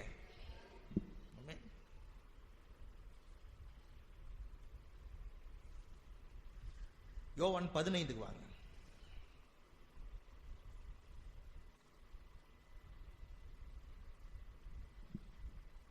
யோவான் 15:5 பாருங்க.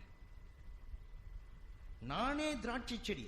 இந்த வார்த்தைகள்லாம் ரொம்ப முக்கியம். நான் திராட்சை செடின்னு இயேசு சொல்ல 7 முறை இயேசு நானே நானே சொல்லுவார் பாருங்க. நானே மெய்யான ஒளி, நானே வழியும் சத்தியமும் ஜீவனுமாய் இருக்கிறேன், நானே உயிர்த்தெழுதல், நானே ஜீவப்பம், நானே நல்ல மெய்ப்பன். அப்ப நானே உயிர்த்தெழுதல் சொல்லியிருக்கிறார். நானே 7 முறை சொல்றார். ஐ எம் சேயிங்ஸ் இருக்கும். நானே என்று சொல்லக்கூடிய 7 இடத்துல இயேசு சொல்லியிருப்பார் நானே நானே நானேன்னு. நானே வாசல் அப்படின்னு சொல்லியிருப்பார். இந்த நானே அப்படின்னு இயேசு சொல்றதுனால வேற யாரும் இல்லைன்னு அர்த்தம்.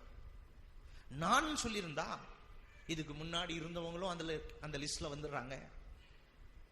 இனிமே வந்தவங்க கூட சொல்லலாம் நானும் அப்படின்னு சொல்லிருக்கலாம், நானும் அப்படின்னு சொல்லலாம். ஆனா இயேசு நானேன்னு சொன்னதுனால அர்த்தம் என்ன? இதுக்கு முன்னாடி இருந்தவங்களும் கிடையாது, இதுக்கு அப்புறம் வரப்போறவங்களும் கிடையாது. ஐ எம் அப்படின்ற வார்த்தை என்னன்னா திட்டமா சொல்லக்கூடியது. அவர் தான் நானேன்ற வார்த்தை. இஸ்ரவேல் ஜனங்களை பார்த்து கர்த்தர் சொல்றாரு, நானே உன் பரிகாரி. நான் உன் பரிகாரின்னு சொல்லல, நானே உனக்கு பரிகாரின்னு பாருங்க. அதே போலதான் இந்த இடத்துல நானே என்ற வார்த்தை ரொம்ப முக்கியம். நானே, எல்லாம் சொல்லுங்க நானே. இயேசு சொல்றாரு, நானே திராட்சை செடி, நீங்கள் கொடிகள். ஒருவன் என்னிலும் நான் அவனிலும் நிலைத்திருந்தால் அவன் மிகுந்த கனியை கொடுப்பான். என்னை அல்லாமல் உங்களால் ஒன்றும் செய்யக்கூடாது. செய்யக்கூடாதுன்னு செய்ய முடியாதுன்னு அர்த்தம். செய்ய வேணான்னு சொல்லல. இந்த மாதிரி இந்த கூடாது அப்படின்னு இந்த இடத்துல சொல்லியிருக்குதே, என்னை விட்டுட்டு நீங்க எதையும் செய்ய வேணாம் அப்படின்னு சொல்லல. செய்ய முடியாது. It is impossible without Jesus. அதான் சொல்றார், என்னை அல்லாமல் உங்களால் ஒன்றும் செய்ய முடியாது. இந்த இடத்துல கனி கொடுக்கறத பத்தி சொல்றார்.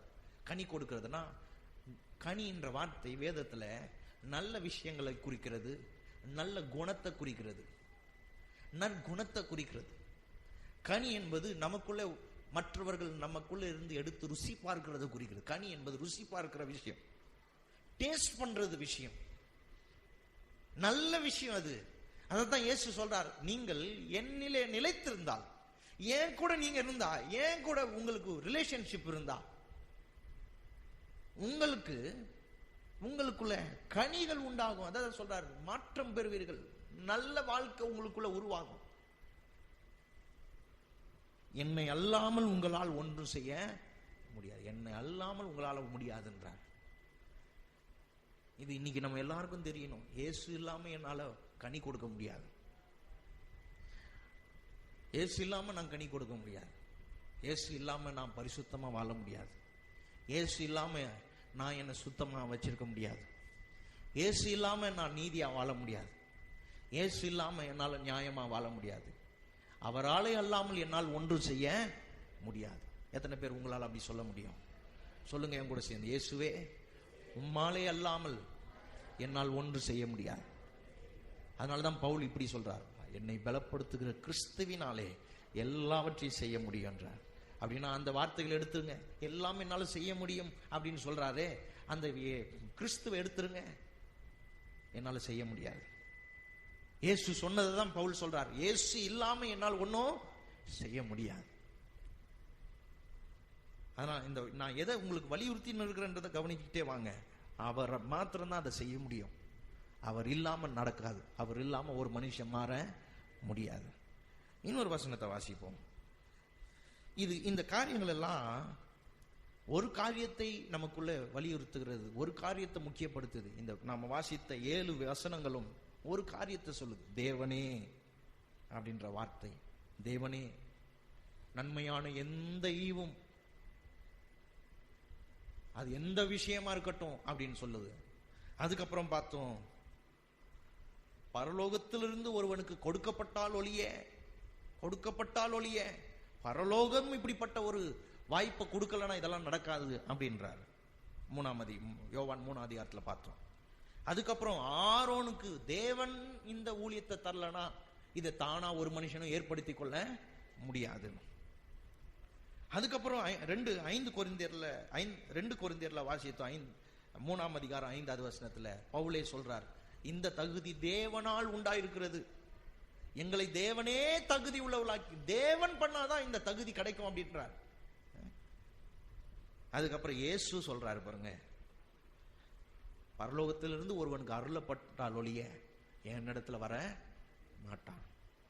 ஏன் இந்த உலகத்துல நிறைய பேர் இயேசுனிடத்துல வர மாட்டாங்கன்னா, அவங்களுக்குள்ள இந்த மாதிரி பரலோகத்தில் இருந்த ஒரு அருள், பரலோகத்தில் இருக்கிற அருள் இல்லை, அவங்கள அதை நாடுறது இல்லை, கர்த்தரை நாடுறது இல்லை. அதுதான் பிரச்சனை, வேற எதுவும் கிடையாது. நாட ஆரம்பிச்சுட்டாங்கன்னா அந்த அருள் அவங்களுக்கு விளங்கும். நாமெல்லாம் அப்படிதான் ஒரு பாயிண்ட்ல வந்து நிறுத்தி நம்மெல்லாம் யோசிக்க ஆரம்பிச்சோம். பாவத்தில் இருக்கிறோம், நமக்கு பாவ மன்னிப்பு தேவை, என் வாழ்க்கை இப்படியே இருந்துச்சுன்னா எங்க போய் முடியும்ன்ற ஒரு பாயிண்ட்ல வந்து நின்று பிறகுதான் தெரியுது. ஆகவே கிருபையை நோக்கி பார்த்தோம். ஒரு மனுஷன் சொன்னான், தாவீதின் குமாரனை எனக்கு இறங்கும்னு. அப்படித்தான் நாமும் கர்த்தாவே எனக்கு இறங்கும்னு கேட்டு அவர் இரக்கத்தை பெற்று இன்னைக்கு இப்படி ஆயிருக்கிறோம், அருள் பெற்று இருக்கிறோம் நாம் எல்லாரும். அல்லேலூயா. ஏதோ ஒரு பாயிண்ட் வந்து நின்று கர்த்தரை நோக்கி பார்த்திருக்கிறோம், எனக்கு கிருபை தேவை. அங்கதான் அந்த கிறிஸ்தவ ஜீவியம் ஆரம்பிக்குது பாருங்க. அதனாலதான் பாருங்க, கல்யாணத்துக்காக ஞானஸ்நானம் எடுத்தவங்களுக்கு வேலை செய்யாதது, கல்யாணத்துக்காக ஞானஸ்நானம் எடுத்தவங்களுக்கு வேலை செய்யாதது, ஏதோ சும்மா ஞானஸ்நானம் எடுத்தவங்களுக்கு வேலை செய்யாது. இது வந்து நான் யார், இயேசு யார்ன்ற அறிவுல துவங்குது. அவர் இல்லாம என்னால நல்லா வாழ முடியாதுன்ற அறிவு வரும்போது இதை நான் பெற்றுக்கிறேன், இந்த வாழ்வை பெற்றுக்கிறேன். ஹல்லேலூயா.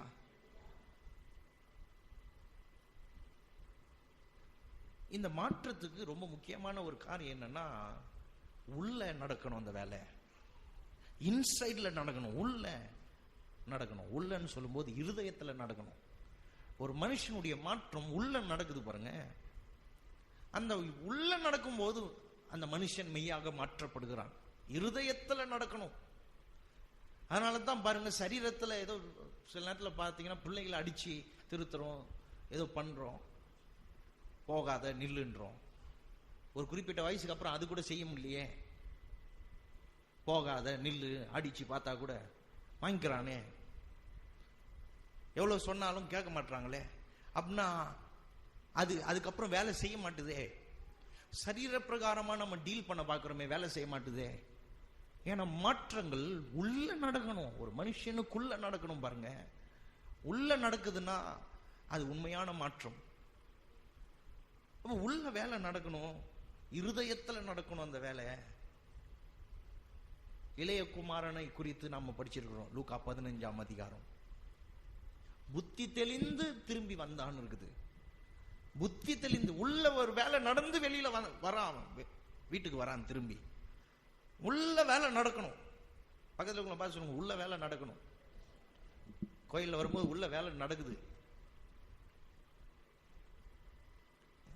நல்லா இருக்குது. இந்த குளிர் சிலருக்கு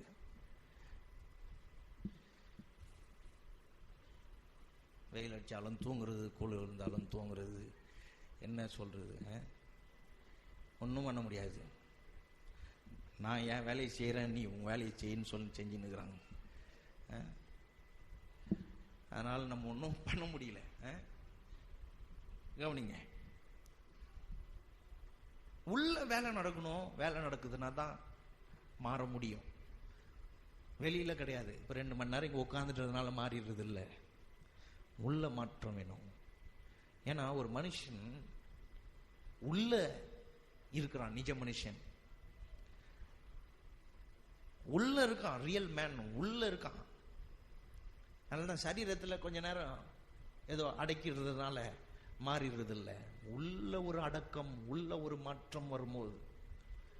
ஆகவே இந்த மாற்றங்களை குறித்த இன்னொரு ஒரு முக்கியமான காரியம் இதுதான். மாற்றம் என்பது கர்த்தர் செய்யணும். 2வது மாற்றம் என்பது உள்ள நடக்கணும். அப்பதான் ஒரு மனுஷன் மாறி இருக்கிறான். முகத்துல பணிவு வச்சிருக்கிறதுனால மாறிடல. ஹலோ,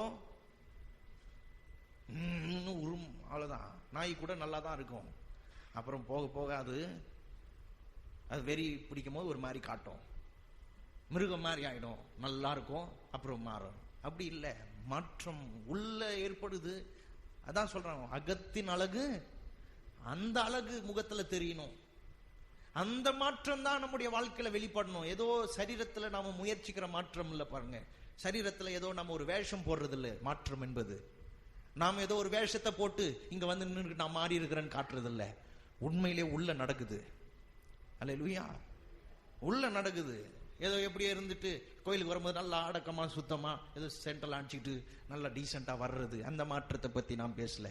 இது யாரு வேணாலும் எங்க வேணாலும் பண்ண முடியும். ரொம்ப அடக்கமான ஆள் மாதிரி காட்டிக்குவாங்க. போட்டோம் வச்சிருக்கிறோம் பாரு, நான் யாருன்னு உனக்கு காட்டுறேன் பாரு. போட்டோம் எல்லாரும், உங்க அம்மா போட்டோம், உங்க அப்பா போட்டோம். போட்டோன்னா போன பிறகு ரியல் மேன் வந்துருது. ஏன்னா உள்ள இல்லையே அந்த சேஞ்சு. கிறிஸ்தவம் வாழ்க்கை என்பது ஒரு வேஷம் இல்லை. பவுல் 12ஆம் அதிகாரம், ரோமர் 12ஆம் அதிகாரம் 2வது வசனத்தில் சொல்றாரு, நீங்கள் இந்த உலகத்துக்கு ஒத்த வேஷம் தெரியாமல், ரோமர் 12:2, உலகத்துக்கு ஒத்து போவாதீங்கன்றாரு, உலகத்துக்கு ஒத்த வேஷம் தரிக்காதீங்கன்றாரு. அன்னைக்கு பழைய அந்த காலத்துல எல்லாம் ஆக்டர்ஸுங்க நிறைய பேர் கிடையாது. இன்னைக்கு இருக்கிறாங்க, இன்னைக்கு நிறைய பேர் இருக்கிறாங்க. நாடகத்தில் நடிக்கிறது, படத்தில் நடிக்கிறது, கூப்பிட்டா யார் வேணாலும் போவாங்க, சான்ஸ் கிடைக்குதுன்னா போவாங்க. அன்னைக்கு அப்படி கிடையாது. யாரும் அதை தெரிந்தெடுத்து வர்றதுக்கு பெருசா முயற்சிக்கல. அந்த ப்ரொஃபஷனுக்குள்ள வர்றதுக்கு யாரும் விரும்பல. கிறிஸ்தவர்களே இப்போதான் யோசிக்கிறாங்க, நாம கூட நாடகம் பண்ணணும் போல இருக்குது, நாம கூட படம் எடுக்கணும் போல இருக்குதுன்னு எடுத்து இப்ப போடுறாங்க. இப்பதான் ஆரம்பிச்சிருக்கிறாங்க. டிவி இப்பதான் நமக்கு தேவைன்னு கருதி இருக்கிறாங்க. இப்பதான் கொஞ்சம் கொஞ்சம் கால் மணி நேரம் பிரசங்கம் பண்ண ஆரம்பிச்சிருக்கிறாங்க. இன்னும் கொஞ்ச நாள் போச்சுன்னா முழுமையா எடுத்துக்குவாங்க. 10-15 சேனல் வந்துடும். அந்த மாதிரி எடுப்பாங்க, வாய்ப்பு இருக்குது, நான் நம்புறேன். அந்த மாதிரி 24 மணி நேரமும் கிறிஸ்தவ தேவனுடைய வார்த்தை போய்கிட்டே இருக்கும் பாருங்க. அந்த மாதிரி ஒரு காலத்துல நம்ம வருவோம். நம்ம முன்னெல்லாம் ஒதுக்கிட்டோம், இதெல்லாம் வேணாம் அதெல்லாம் வேணான்ட்டு. அது மாதிரி அந்த காலத்துல நாடகத்துக்கு படத்துக்கெல்லாம் வந்து ஜனங்க நாடகம் பார்க்க வருவாங்க. அப்போ நாடகத்துக்கு நடிக்கிறதுக்கு நடிகர் இருக்காது. அதனால என்ன பண்ணுவாங்கன்னா, அழுகிற மாதிரி மூஞ்சி வச்சுக்குவாங்க, முகமுடி, சிரிக்கிற மாதிரி முகமுடி செஞ்சு வச்சுக்குவாங்க, கோபமா இருக்கிற மாதிரி முகமுடியை செஞ்சு வச்சுக்குவாங்க, முகமுடியை போட்டுக்கிட்டு வந்து நின்னுன்னு பேசுவாங்க. அதான் பவுல் சொல்றார், உலகத்துல அன்னைக்கு நிறைய பேர் எந்தெந்த வேஷம் எப்பப்ப வேணுமோ அது போட்டுக்குவாங்க. எப்பப்ப என்னென்ன வேஷம் வேணுமோ போட்டுக்கிறது உலகம். கர்த்தர் சொல்றாரு, நீ அந்த மாதிரி வேஷம் போட வேணாம், உன்னை நான் நிஜமாவே அப்படி ஆக்குறேன், உன்னை நிஜமாவே உன்னை அப்படி மாத்துறேன். எப்படி ஆக்குறாராம்? எரேமியா, எசேக்கியல் எடுங்க, எசேக்கியல் 11ஆம் அதிகாரம். கர்த்தரே சொல்றாரு, கர்த்தர் சொல்றாரு, நீ வேஷம் எல்லாம் போட வேணாப்பா, உண்மையாவே உன்னை நான் அப்படி ஆக்குறேன்றார். எசேக்கியல்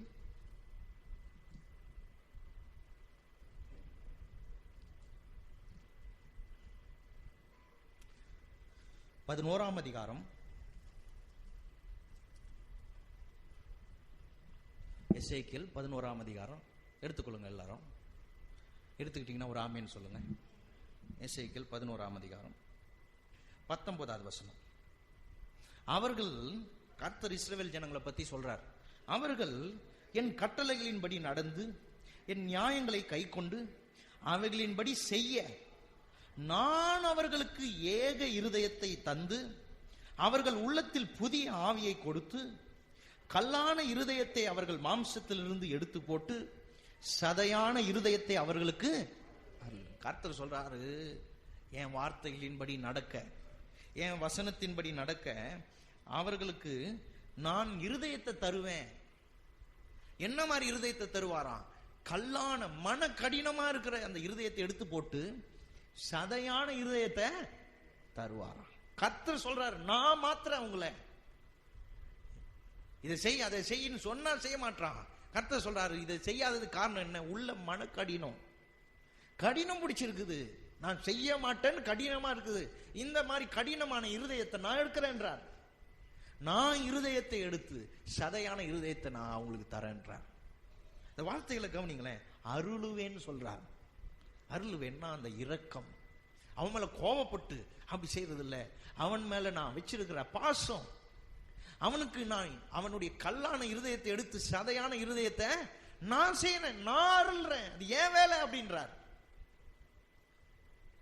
அதனாலதான் பாருங்க, ரொம்ப நாளைக்கு முன்னாடி நான் யோசித்தேன், என்ன ஆண்டவர் இப்படிலாம் இருக்குது, இப்படிலாம் இருக்கு வாழ்க்கை அதெல்லாம் யோசிக்கும் போது கர்த்தர் சொன்னார், அது ஏன் வேலை, நீ என்கிட்ட அதை ஒப்பு கொடு, அது என்கிட்ட சொல்லு, நான் அதை செய்யறேன், நான் பார்த்துக்கிறேன் அது அப்படின்னாரு.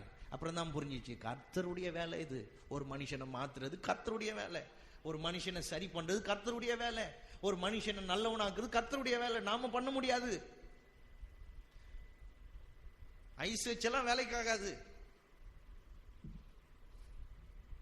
எவ்வளவு காலம் ஐஸ் வச்சுன்னு இருப்பீங்க? எவ்வளவு காலம் பொறுமையா இருப்பீங்க? அதெல்லாம் வேலைக்கு ஆகாது.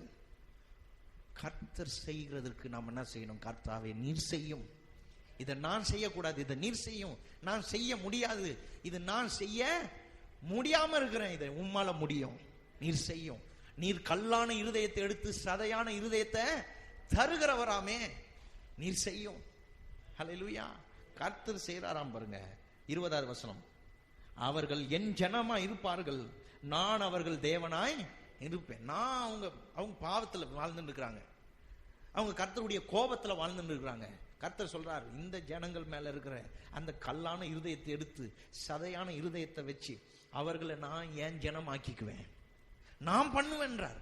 அதனால தான் இந்த பல்லாவரத்தில் இருக்கிற நிறைய பேரை குறிச்சு சந்தோஷப்படுறேன். ஏன்னா கர்த்தர் அவர்களை சந்திக்க போறார், கர்த்தர் அவர்களுடைய உள்ளத்தை மாற்ற போறார், கல்லான இருதயத்தை எடுத்து சதையான இருதயத்தை தர போறார். கர்த்தர் தராராம். சொல்றாரு, அவர்கள் என் ஜனமா இருப்பார்கள், நான் அவர்கள் தேவனா இருப்பேன்னு சொல்றாரு.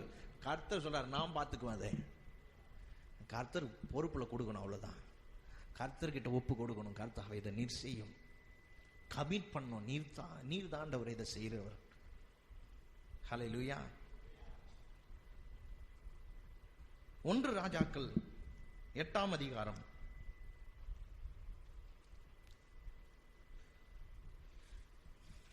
1 ராஜாக்கள் 8ஆம் அதிகாரம் 2 வசனத்தை வாசிப்போம், 3 வசனத்தை வாசிப்போம், வேகமா வாசிப்போம். 1 ராஜாக்கள் 8ஆம் அதிகாரம். சாலமோன் தேவாலயத்தை கட்டி அந்த ஆலயத்திலே தேவனுடைய சமூகத்துக்கு முன்பாக நின்று கொண்டு ஜெபம் பண்றார். இஸ்ரவேலுடைய எல்லா மக்களும் வந்து நிக்கிறாங்க, இஸ்ரவேல் ஜனங்கள்லாம். அவங்களுக்கு முன்னாடி இப்படி சொல்றார், கவனிப்போம். 57 1 ராஜாக்கள் 8:57. நம்முடைய தேவனாகிய கர்த்தர் நம்மை கைவிடாமலும் நம்மை நெகிழ விடாமலும் அவர் நம்முடைய பிதாக்களோடு இருந்தது போல நம்மோடும் இருந்து நாம் அவருடைய வழிகளில் எல்லாம் நடக்கிறதற்கும் அவர் நம்முடைய பிதாக்களுக்கு கட்டளையிட்ட அவருடைய கற்பனைகளையும் அவருடைய கட்டளைகளையும் அவருடைய நியாயங்களையும் கை கொள்கிறதற்கும் நம்முடைய இருதயத்தை தம்மிடத்தில் சாய பண்ணுவாராக. நம் இருதயத்தை அவர் அதை மாதிரி ஆக்குவாராக, அவர் வழிகளில் நடக்கிற இருதயமா மாத்துவாராக, அவருக்காக வாழ்கிற இருதயமா, அவர் சொல்ல கேட்கிற இருதயமா, அவருக்காக வாழ்ற இருதயமா மாத்துவாராக. சாலமோன் ராஜா சொல்றாரு. ராஜா நினைச்சா என்ன வேணா செய்யலாம்ல. என்ன மாதிரி செய்யலாம்? நீங்க கொஞ்சம் கற்பனை பண்ணி பாருங்க. ஒரு சட்டத்தை போட்டு இதை செய்யலைன்னா நீ மரண தண்டனைன்னு சொல்லி பாருங்க, கண்டிப்பா செய்வான். ஃபாரின்லாம் இருக்கு பாருங்க, குப்பையை ரோட்ல போட்டீங்கன்னா தண்டனை, கடுமையான தண்டனை இருக்குது. சாக்லேட் கவரை சாப்பிட்டுட்டு அப்படியே, நம்ம ஆளுங்க இப்போ கூட சாக்லேட் கொடுத்து பாருங்க உள்ள கிடக்கும். அவங்க வீட்டில் அப்படிதான் போடுவாங்க பொழுது. செருப்பு கூட எங்கெங்கயோ போடுறது, அப்படியே போடுறது, எங்க இஷ்டத்துக்கு துப்புறது பாருங்க. இங்க இந்த சபையில் இருக்கிறவங்க தயவு செய்து ரோட்ல துப்பாதீங்க. எச்ச முழுங்குறதுக்கு தான் கடவுள் கொடுத்துக்கிறார், துப்புறது கொடுக்கல. துப்புறீங்கன்னா பாத்ரூம்ல போய் துப்பணும், ரோட்ல துப்புறதுக்கு இருக்கலாம். துப்பாதீர்கள் போட்டுக்குது, அது மேலதான் துப்பிட்டு போயிருக்கிறான். எவ்வளவு இருக்கிறானுங்க பாருங்க. படிக்கட்டில் பயணம் செய்யாதீர்கள் இருக்குது, சுரண்டி சுரண்டி செய்யின்னு வச்சுட்டு போயிட்டான் பாருங்க. நோட்டீஸ் ஒட்டாதீர்னா அது மேலே நோட்டீஸ் ஒட்டி வச்சிருக்கான். ஒரு விளம்பரம் பார்த்து நோட்டீஸ் ஒட்டாதீர்கள் போட்டிருக்குது, கீழே ஒருத்தன் ஒட்டி இருக்கிறான், சரி அப்ப கூட ஒட்டுறான் பாருங்க. ரோட்ல படிச்சா பயங்கரமா இருக்குது. நாயே இங்கே நோட்டீஸ் ஒட்டாதேன்னு போட்டுருது, வேற வழி இல்லை. இது பரவாயில்ல, ஒருத்தன் கெஞ்சிரான், அண்ணே என் மேல ஒட்டாதீங்க அண்ணேன்னு எழுதியிருக்கான்.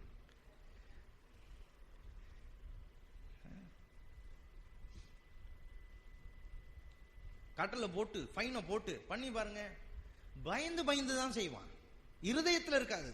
ஃபைன் கட்டணுமேன்னு செய்வான், இல்லைன்னா வெட்டிடுவாரேன்னு செய்வான். ராஜா சாலமோன் ராஜா வசனத்தின்படி நீ நடக்கலன்னா உன்னை கொன்னுடுவேன்னு ஒரு வார்த்தை போட்டார்னு வச்சுங்களேன், செய்வான். ஆனா பயந்து பயந்து செய்வான், ஆர்வத்தோட வாஞ்சையோட செய்ய மாட்டான், உண்மையிலேயே செய்யணும்ன்ற எண்ணத்தோட செய்ய மாட்டான். இப்ப கூட ஹெல்மெட் எதுக்கு போட்டு போறாங்க? ஒருத்தர் ஹெல்மெட் போட்டு போறான், வண்டிக்கு பின்னாடி மாட்டிட்டு, டிராபிக் போலீஸ் வரும்போது எடுத்து மாட்டிட்டு தான் அவனு திரும்ப எடுத்து வண்டியில மாட்டிட்டு போயிட்டே இருக்கான். ஹெல்மெட் அவனுக்காகத்தான். பின்னாடி இருக்கிறவர்கிட்ட கொடுத்து பிடிச்சு கொண்டு போட்டின்னு போறாங்க. ஹெல்மெட் தலையில போறதுக்கு இவங்க என்ன நினைச்சுக்கிறாங்க, அது வந்து போடலன்னா ஃபைன் கட்டணும்னு போடுற ஆட்கள் உண்டு.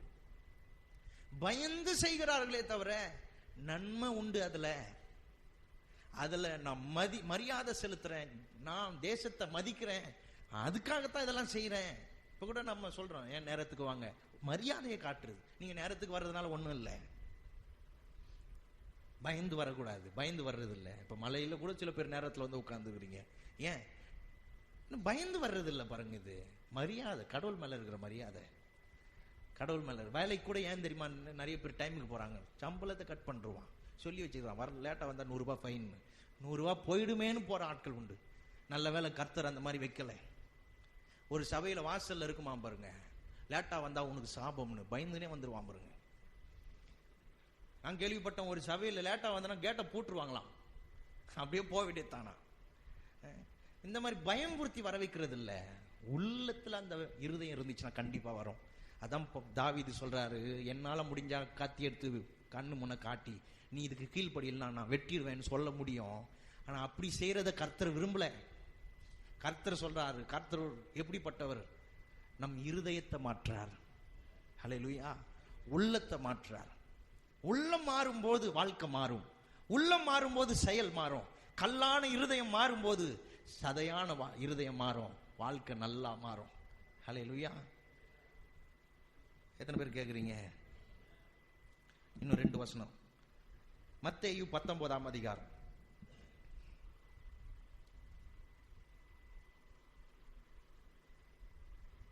மத்தேயு 19ஆம் அதிகாரம்.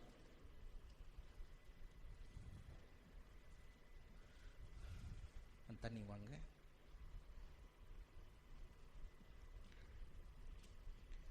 இது கூட தவறா புரிஞ்சுக்கிட்ட ஒரு வேத பகுதி.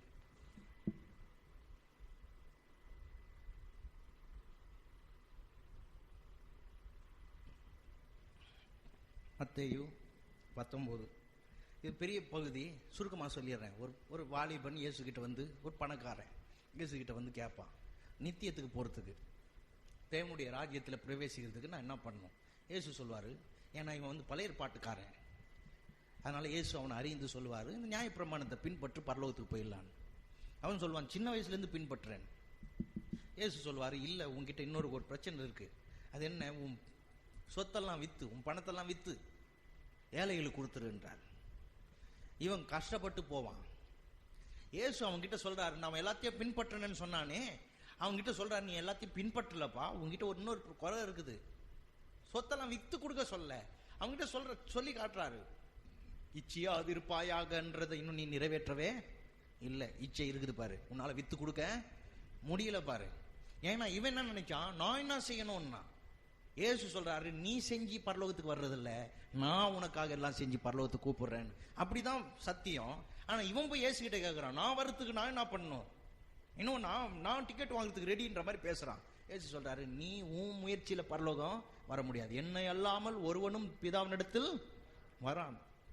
இயேசு இல்லாம நம்ம பரலோகம் போக முடியாது. அதனாலதான் நீங்க இன்னைக்கு என்ன பண்ணாலும் நீங்க பரலோகம் போறதை யாரும் தடுக்க முடியாது. ஏன்னா கர்த்தர் உங்களை அவ்வளவு நேசிக்கிறார். இருக்குங்களா?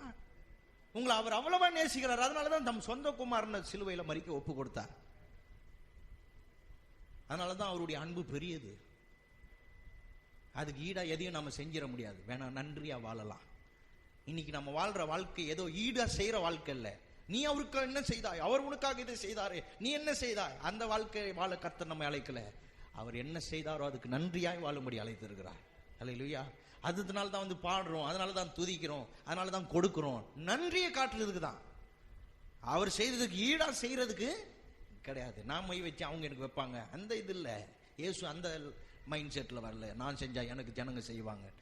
அவர் எனக்கு செய்ததுக்கு ஈடா ஒரு நாள் கூட நான் செய்ய முடியாது. ஆனால் அவர் செய்ததுக்கு நன்றியா வாழ முடியும். எத்தனை பேர் அப்படி வாழ முடியும்னு நினைக்கிறீங்க? ஆமென். இங்க வந்து ஒருத்தர் கேட்கிறான், நான் என்ன செய்யணும்? இயேசு சொல்றாரு, 10 கற்பனைகளை கை கொள்ளு. அவன் சொல்றான், நான் எல்லாத்தையும் சிறு வயதுல இருந்து கை கொண்டுட்டு இருக்கிறேன். இயேசு சொல்றாரு, இல்ல ஒண்ணு உங்ககிட்ட மிஸ் ஆகுது. என்ன? பணத்தெல்லாம் வித்து கொடுன்றாரு. சோர்ந்து போயிடுறான். போன உடனே சீஷருங்க கிட்ட சொல்றாரு, என்ன சொல்றாரு பாருங்க, 19:22.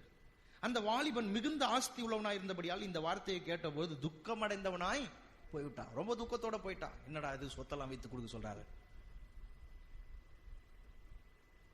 23. அப்பொழுது இயேசு தம்முடைய சீஷர்களை நோக்கி, ஐஸ்வர்யவான் பரலோக ராஜ்யத்தில் பிரவேசிப்பது அரிதென்று மெய்யாகவே உங்களுக்கு சொல்லுகிறேன். இந்த வசனத்தை ரொம்ப நல்லா விளங்கிக்கணும். பரலோக ராஜ்யத்தில் ஐஸ்வர்யவான் பிரவேசிப்பது முடியாதுன்னு சொல்லல. என்ன சொன்னாரு? அரிதுன்னா கஷ்டம்னு அர்த்தம். கஷ்டம்னா என்ன கஷ்டம்? அவன் அதை விட்டுட்டு வரணும், ஆனா அவன் அதை விடுறதுக்கு விருப்பம் இல்லை. கஷ்டம். ஆபிரகாம் ஒரு ஐஸ்வர்யவான் தான், பரலோக ராஜ்யத்தில் இருக்கிறார். ஆபிரகாம் ஐஸ்வர்யவான், பரலோக ராஜ்யத்தில் இருக்கிறார். தாவீது ஒரு ஐஸ்வர்யவான், பரலோக ராஜ்யத்தில் இருக்கிறார். ஹலோ, பரலோக ராஜ்யத்துக்கு போக மாட்டாங்க அப்படி இப்படின்னு. சகேயு ஒரு பெரிய பணக்காரன். அவனை பார்த்து சொல்றாரு, இன்றைக்கு இந்த வீட்டுக்கு ரட்சிப்பு வந்தது சொல்றாரு, இன்றைக்கே நீ செத்தா கூட நீ பரலோகத்துக்கு வருவ அப்படின்னு சொல்றாரு. ஆகவே ஐஸ்வர்யவான்கள் பரலோகம் வரமாட்டார்கள் இயேசு சொல்ல. அந்த ஐஸ்வர்யவான்கள் ஐஸ்வர்யத்தின் மேல பெரிய நம்பிக்கை வச்சிருக்காங்க, கர்த்தர் மேல வைக்கிறத விட. அதனால இயேசு சொல்றார், இந்த ஜனங்க வர்றது கஷ்டம். ஏன்னா அவங்க மனதை மாத்தி, கர்த்தர் இதை விட எனக்கு கர்த்தர் தேவைன்னு ஒரு எண்ணம் இருந்தாதான் அவங்க வந்து அதெல்லாம் விட்டுட்டு வருவாங்க. ஒரு உதாரணம் சொல்றாரு பாருங்க, 24. மேலும் ஐஸ்வர்யவான் தேவனுடைய ராஜ்யத்தில் பிரவேசிப்பதை பார்க்கிலும் ஒட்டகமானது ஊசியின் காதிலே நுழைவது எளிதா இருக்கும் என்று உங்களுக்கு சொல்லுகிறேன் என்றார். பாருங்க, ஊசியின் காதுல ஒட்டகம் நுழையிறது ஈஸியா, ஐஸ்வர்யவான் நுழைய மாட்டானா?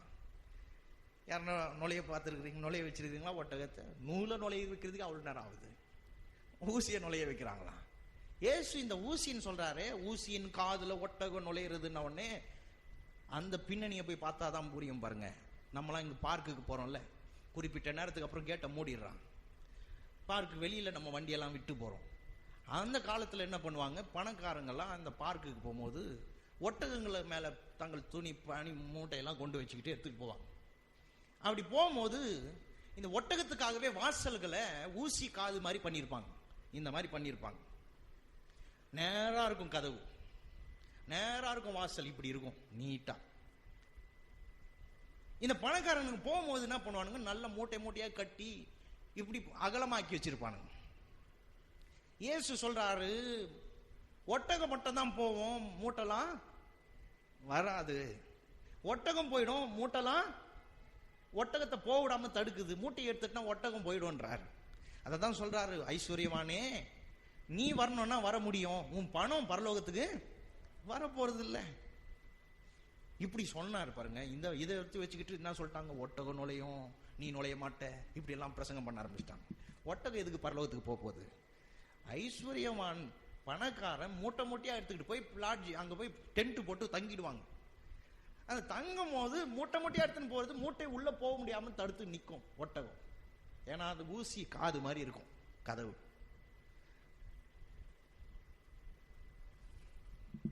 இதை வாசித்து பாருங்களேன். 24, 25. அவருடைய சேஷர்கள் அதை கேட்டு மிகவும் ஆச்சரியப்பட்டு, அப்படியானால் யார் ரட்சிக்கப்படக்கூடும் என்றார்கள். ஏன்னா அங்க நிறைய பணக்காரங்க, அதனால இப்படி சொல்லிட்டாங்க. என்ன அப்படியானா அப்போ யாரும் ரட்சிக்கப்பட முடியாது, யாரும் பரலோகத்துக்கு வர முடியாது அப்படின்னு. உடனே இயேசு சொல்றார். இயேசு அவர்களை பார்த்து 26, இயேசு அவர்களை பார்த்து, மனுஷரால் இது கூடாததுதான், தேவனால் எல்லாம் கூடும் என்றார். இவங்க வர முடியாதுன்னு நான் உடனே கர்த்தர் சொல்றாரு, உங்களால வர வைக்க முடியாம இருக்க முடியும், ஆனா என்னால் அது கூடும். உங்களால அந்த ஐஸ்வர்யவான் கிட்ட எவ்வளவு சொன்னாலும் அவனுக்கு புரியாது, ஆனா என்னால் அவனுக்கு புரிய வச்சு அவனை பரலோகத்துக்கு கொண்டு வர முடியும். ஹல்லேலூயா. பாருங்க, ஆபிரகாமுடைய ஆஸ்தியை குறிச்சு 13ஆம் அதிகாரத்தில் இருக்குது. ஆதியாகமம் 13ஆம் அதிகாரத்தில் இருக்குது. அந்த ஆஸ்திகள் எப்படிப்பட்டதா, பொன்னும் வெள்ளியும் எல்லாத்தையும் கர்த்தர் கொடுக்கிறார். பூமி தாங்க கூடாததா இருந்ததுன்னு சொல்லுது வேதம். அவனுடைய ஐஸ்வர்யம் பூமி தாங்க முடியாம இருந்துச்சாம் பாருங்க. அந்த அளவுக்கு பூமி ஆஸ்தி அவனுடைய ஆஸ்தி. ரெண்டாவது, அந்த ஆஸ்தி நிமித்தம் சண்டையே வந்துச்சு. லோத்துவுக்கும் ஆபிரகாமுக்கும் சண்டை வருது. ஏன்னா அந்த மாதிரி ஆஸ்தி பெருக்கம், அவ்வளவு பெருக்கம். இந்த ஆபிரகாமுக்கு இருந்த ஒரு மென்டாலிட்டி என்ன தெரியுமா? நம்மளா இருந்தா என்ன பண்ணிருப்போம்? அவ்வளவு ஆஸ்தி இருந்தா என்ன பண்ணிருப்போம்? ஏக்கர் கணக்கில் நிலத்தை வாங்கி அரண்மனை போல வீடை கட்டி, நாம தங்குறதுக்கு ஒரு வீடும், பொருள்லாம் வைக்கிறதுக்கு ஒரு பெரிய குடோனும், நம்ம மிருகங்கள்லாம் தங்குறதுக்கு ஒரு பெரிய அதுக்குன்னு ஒரு தங்குறது வசதியும் பண்ணி எல்லாம் பண்ணிருப்போம். ஆபிரகாம் பண்ண விஷயம் என்ன தெரியுமா? ஆபிரகாம் கூடாரத்தில் குடியிருந்தான் இருக்குது. கூடாரம்னா டென்ட் போட்டு இருந்தான் பாருங்க. டென்ட் போட்டு வாழ்ந்தான் அவன். வீடு கட்டி வாழலையா, டென்ட் போட்டு. நீங்க பார்த்திருப்பீங்க, இந்த குறவர்லாம் பார்த்திருப்பீங்க, டென்ட் போட்டிருப்பாங்க. ஏன்னா ஒரு மாசம் இங்க வியாபாரம் பண்ணுவாங்க, அப்புறம் அடுத்த மாசம் எங்கன்னா போயிடுவாங்க. இந்த மாதிரி ஆள்.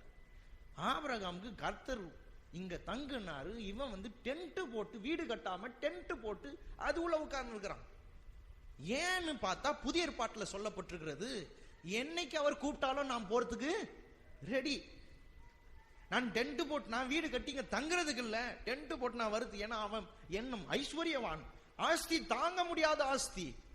ஆனா அவன் எண்ணம் கர்த்தர் மேலேயே இருந்துச்சு. யார் பண்ணா இந்த இருதயத்தை? ஆபிரகாமுக்கு இந்த பொருளாதார ஆசீர்வாதம் வரும்போது இருதயெல்லாம் மாறி இருக்கணுமே, இருதயெல்லாம் அவனை விட்டு போயிருக்கணுமே, கர்த்தரை விட்டு அவன் தூரமா போயிருக்கணுமே.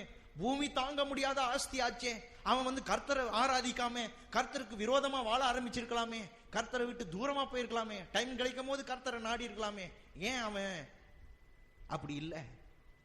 ஆபிரகாம் அப்படிப்பட்ட ஆஸ்தி உடையவனா இருந்தா கூட இருதயத்தை கர்த்தர் கையில வச்சிருந்தார். கர்த்தர் அந்த இருதயத்தை அவர் மாற்றி கொண்டிருந்தார். என்னைக்குமே ஆஸ்தி நிமித்தம் ஆபிரகாம் தவறா போயிடக்கூடாதுன்றதுக்காக கர்த்தர் ஒவ்வொரு நாளும் ஆபிரகாம் இருதயத்துல வேலை செஞ்சுக்கிட்டு இருந்தார். விளங்குதா உங்களுக்கு? இன்னைக்கு அந்த ஆபிரகாம் பரலோக ராஜ்யத்தில் இருக்கிறார். அப்ப எதை இது காட்டுது? கர்த்தரால கூடும். எந்த ஒரு மனுஷனையும் மாற்றி அவனை பரலோகத்துக்கு கொண்டு போக கர்த்தரால முடியும். அல்லேலூயா. இன்னொரு காரியத்தை வாசித்து முடிக்கலாம். வெளிப்படுத்தின விசேஷம் 21ஆம் அதிகாரம் கடைசி பகுதி, வேதத்தினுடைய கடைசி பகுதிக்கு வந்துட்டோம். வெளிப்படுத்தின விசேஷம் 21ஆம் அதிகாரம்.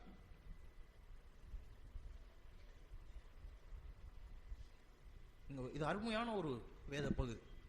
இவ்வளவு நேரம் கேட்காதவங்க கூட தயவு செய்து கேளுங்க, தூங்கிட்டவங்க கூட கேளுங்க.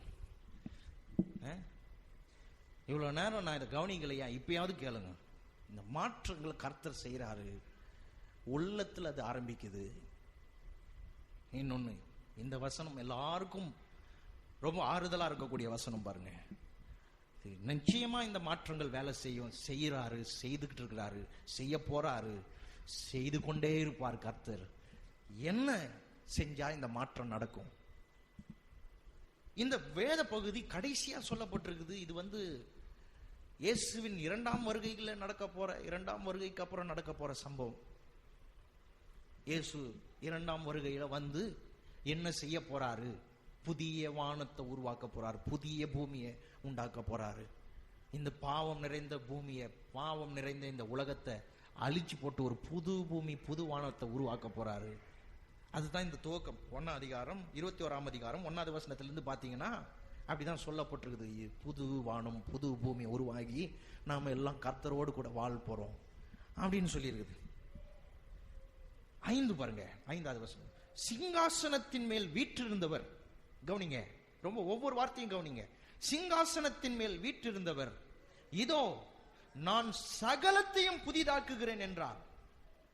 பின்னும் அவர், இந்த வசனங்கள் சத்தியமும் உண்மை உள்ளவைகள், இவைகளை எழுது என்றார். கர்த்தர் சொன்னாராம் பாருங்க, சகலத்தையும் நான் புதிதாக்குவேன், சகலத்தையும் புதிதாக்குவேன், இது சத்தியம் அப்படின்றார். சகலத்தையும் புதிதாக்குவேன், இது சத்தியம் என்றார்.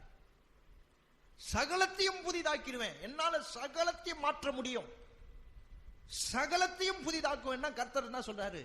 ஒண்ணுமே அதை நான் பழையதா விட மாட்டேன், எல்லாத்தையும் புதுதா மாத்துறேன். I will make new, I can make everything new. எதையும் நான் புதிதாக்குவேன்றார், சகலத்தையும்.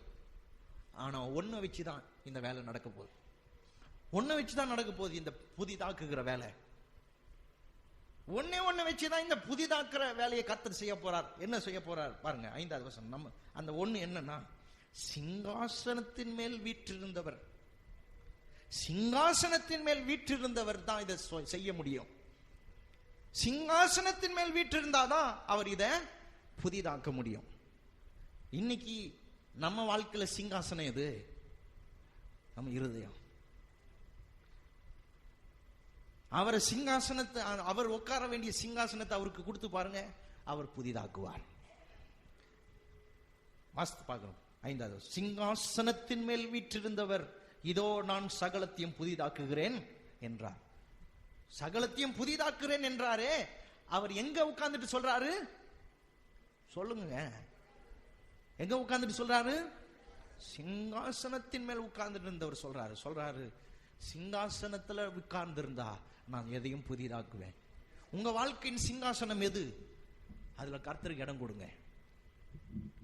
அவர் அங்க இருந்தார்னா புதிதாக்குவார், அவர் வாழ்க்கையை மாற்றுவார். அவருக்கு இடத்தை கொடுங்க, அவருக்கு உங்கள் சிங்காசனத்தை கொடுங்க. ஆண்டவரே, நீர் என் வாழ்க்கையில தங்கும், நீர் எனக்கு தேவை, நீர் என் ஆண்டவராயிரும், நீர் என் கர்த்தராயிரும், நீர் எனக்கு எஜமானாயிரும், நீர் எனக்கு எல்லாம் ஆயிரும்.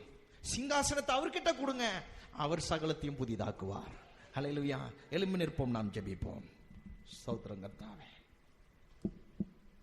உங்க வாழ்க்கையை கர்த்தருக்கு தாங்க, கர்த்தர் அதை மாற்றுவார், புதிதாக்குவார். கர்த்தரால முடியும். கர்த்தருக்கு உங்க வாழ்க்கையில இடத்தை கொடுங்க, அவரால் மாற்ற முடியும். கண்களை மூடுவோம், கரங்களை உயர்த்தி கர்த்தருக்கு ஸ்தோத்திரம் சொல்லுவோம். ஸ்தோத்திரம் கர்த்தாவே, ஸ்தோத்திரம் ஸ்தோத்திரம் ஸ்தோத்திரம். நன்றி இயேசுவே, சிங்காசனத்தில் வீற்றிருக்கிறவரே, உமக்கு ஸ்தோத்திரம். அன்பும் கிருபையும் உள்ள தெய்வமே, இயேசுவின் நாமத்தினாலே உம்முடைய சமூகத்தில் நிற்கிறோம். இந்த அற்புதமான காலை வேளையிலே இங்க வந்திருக்கிற அத்தனை பேருக்கும் நீர் புதிதாக்குவேன்ற ஒரு நம்பிக்கையை கொடுத்திருக்கிறீரே, மாற்றுவேன்ற நம்பிக்கையை கொடுத்திருக்கிறீரே, எல்லாம் ஆகும் என்ற நம்பிக்கையை கொடுத்திருக்கிறீரே. ஸ்தோத்திரம். சகலத்தையும் புதிதாக்குவீராக. உமக்கு இடத்தை கொடுக்கிறோம், உமக்கு சிங்காசனத்தை கொடுக்கிறோம், உமக்கு எங்கள் வாழ்க்கையில முதலிடத்தை கொடுக்கிறோம். நீர் செய்கிற வல்லவரா இருக்கிறீர், நீர் சகலத்தையும் செய்ய வல்லவரா இருக்கிறீர். எங்கள் குடும்பத்தை மாற்றும், எங்கள் தொழிலை மாற்றும், எங்கள் பொருளாதார நிலையை மாற்றும், எங்கள் வாழ்க்கையை மாற்றும். உம்மாலே கூடும் என்று விசுவாசிக்கிறோம் கர்த்தாவே. எங்களுக்கு அத்தனை பேருக்கு இந்த கேட்ட சத்தியங்கள் இருதயத்தில் கிரியை செய்யட்டும். பரிசுத்த ஆவியானவர் இவைகளை விளங்கிக் கொள்ளக்கூடிய இருதயத்தை தாரும். உம்மை நாடட்டும், உம்மை தேடட்டும். கிருபைகள் அவர்களோடு எப்பொழுது இருக்கட்டும் கர்த்தாவே. பரிசுத்த ஆவியானவர் நீர் பொறுப்பெடுத்து வழி நடத்தும். இயேசுவின் மூலம் ஜெபிக்கிறோம். நம்ம எல்லாரும் சொல்லுவோம். உட்காரும், தயவு செய்து உட்காரும். அறிவிப்புகளை கேட்போம்.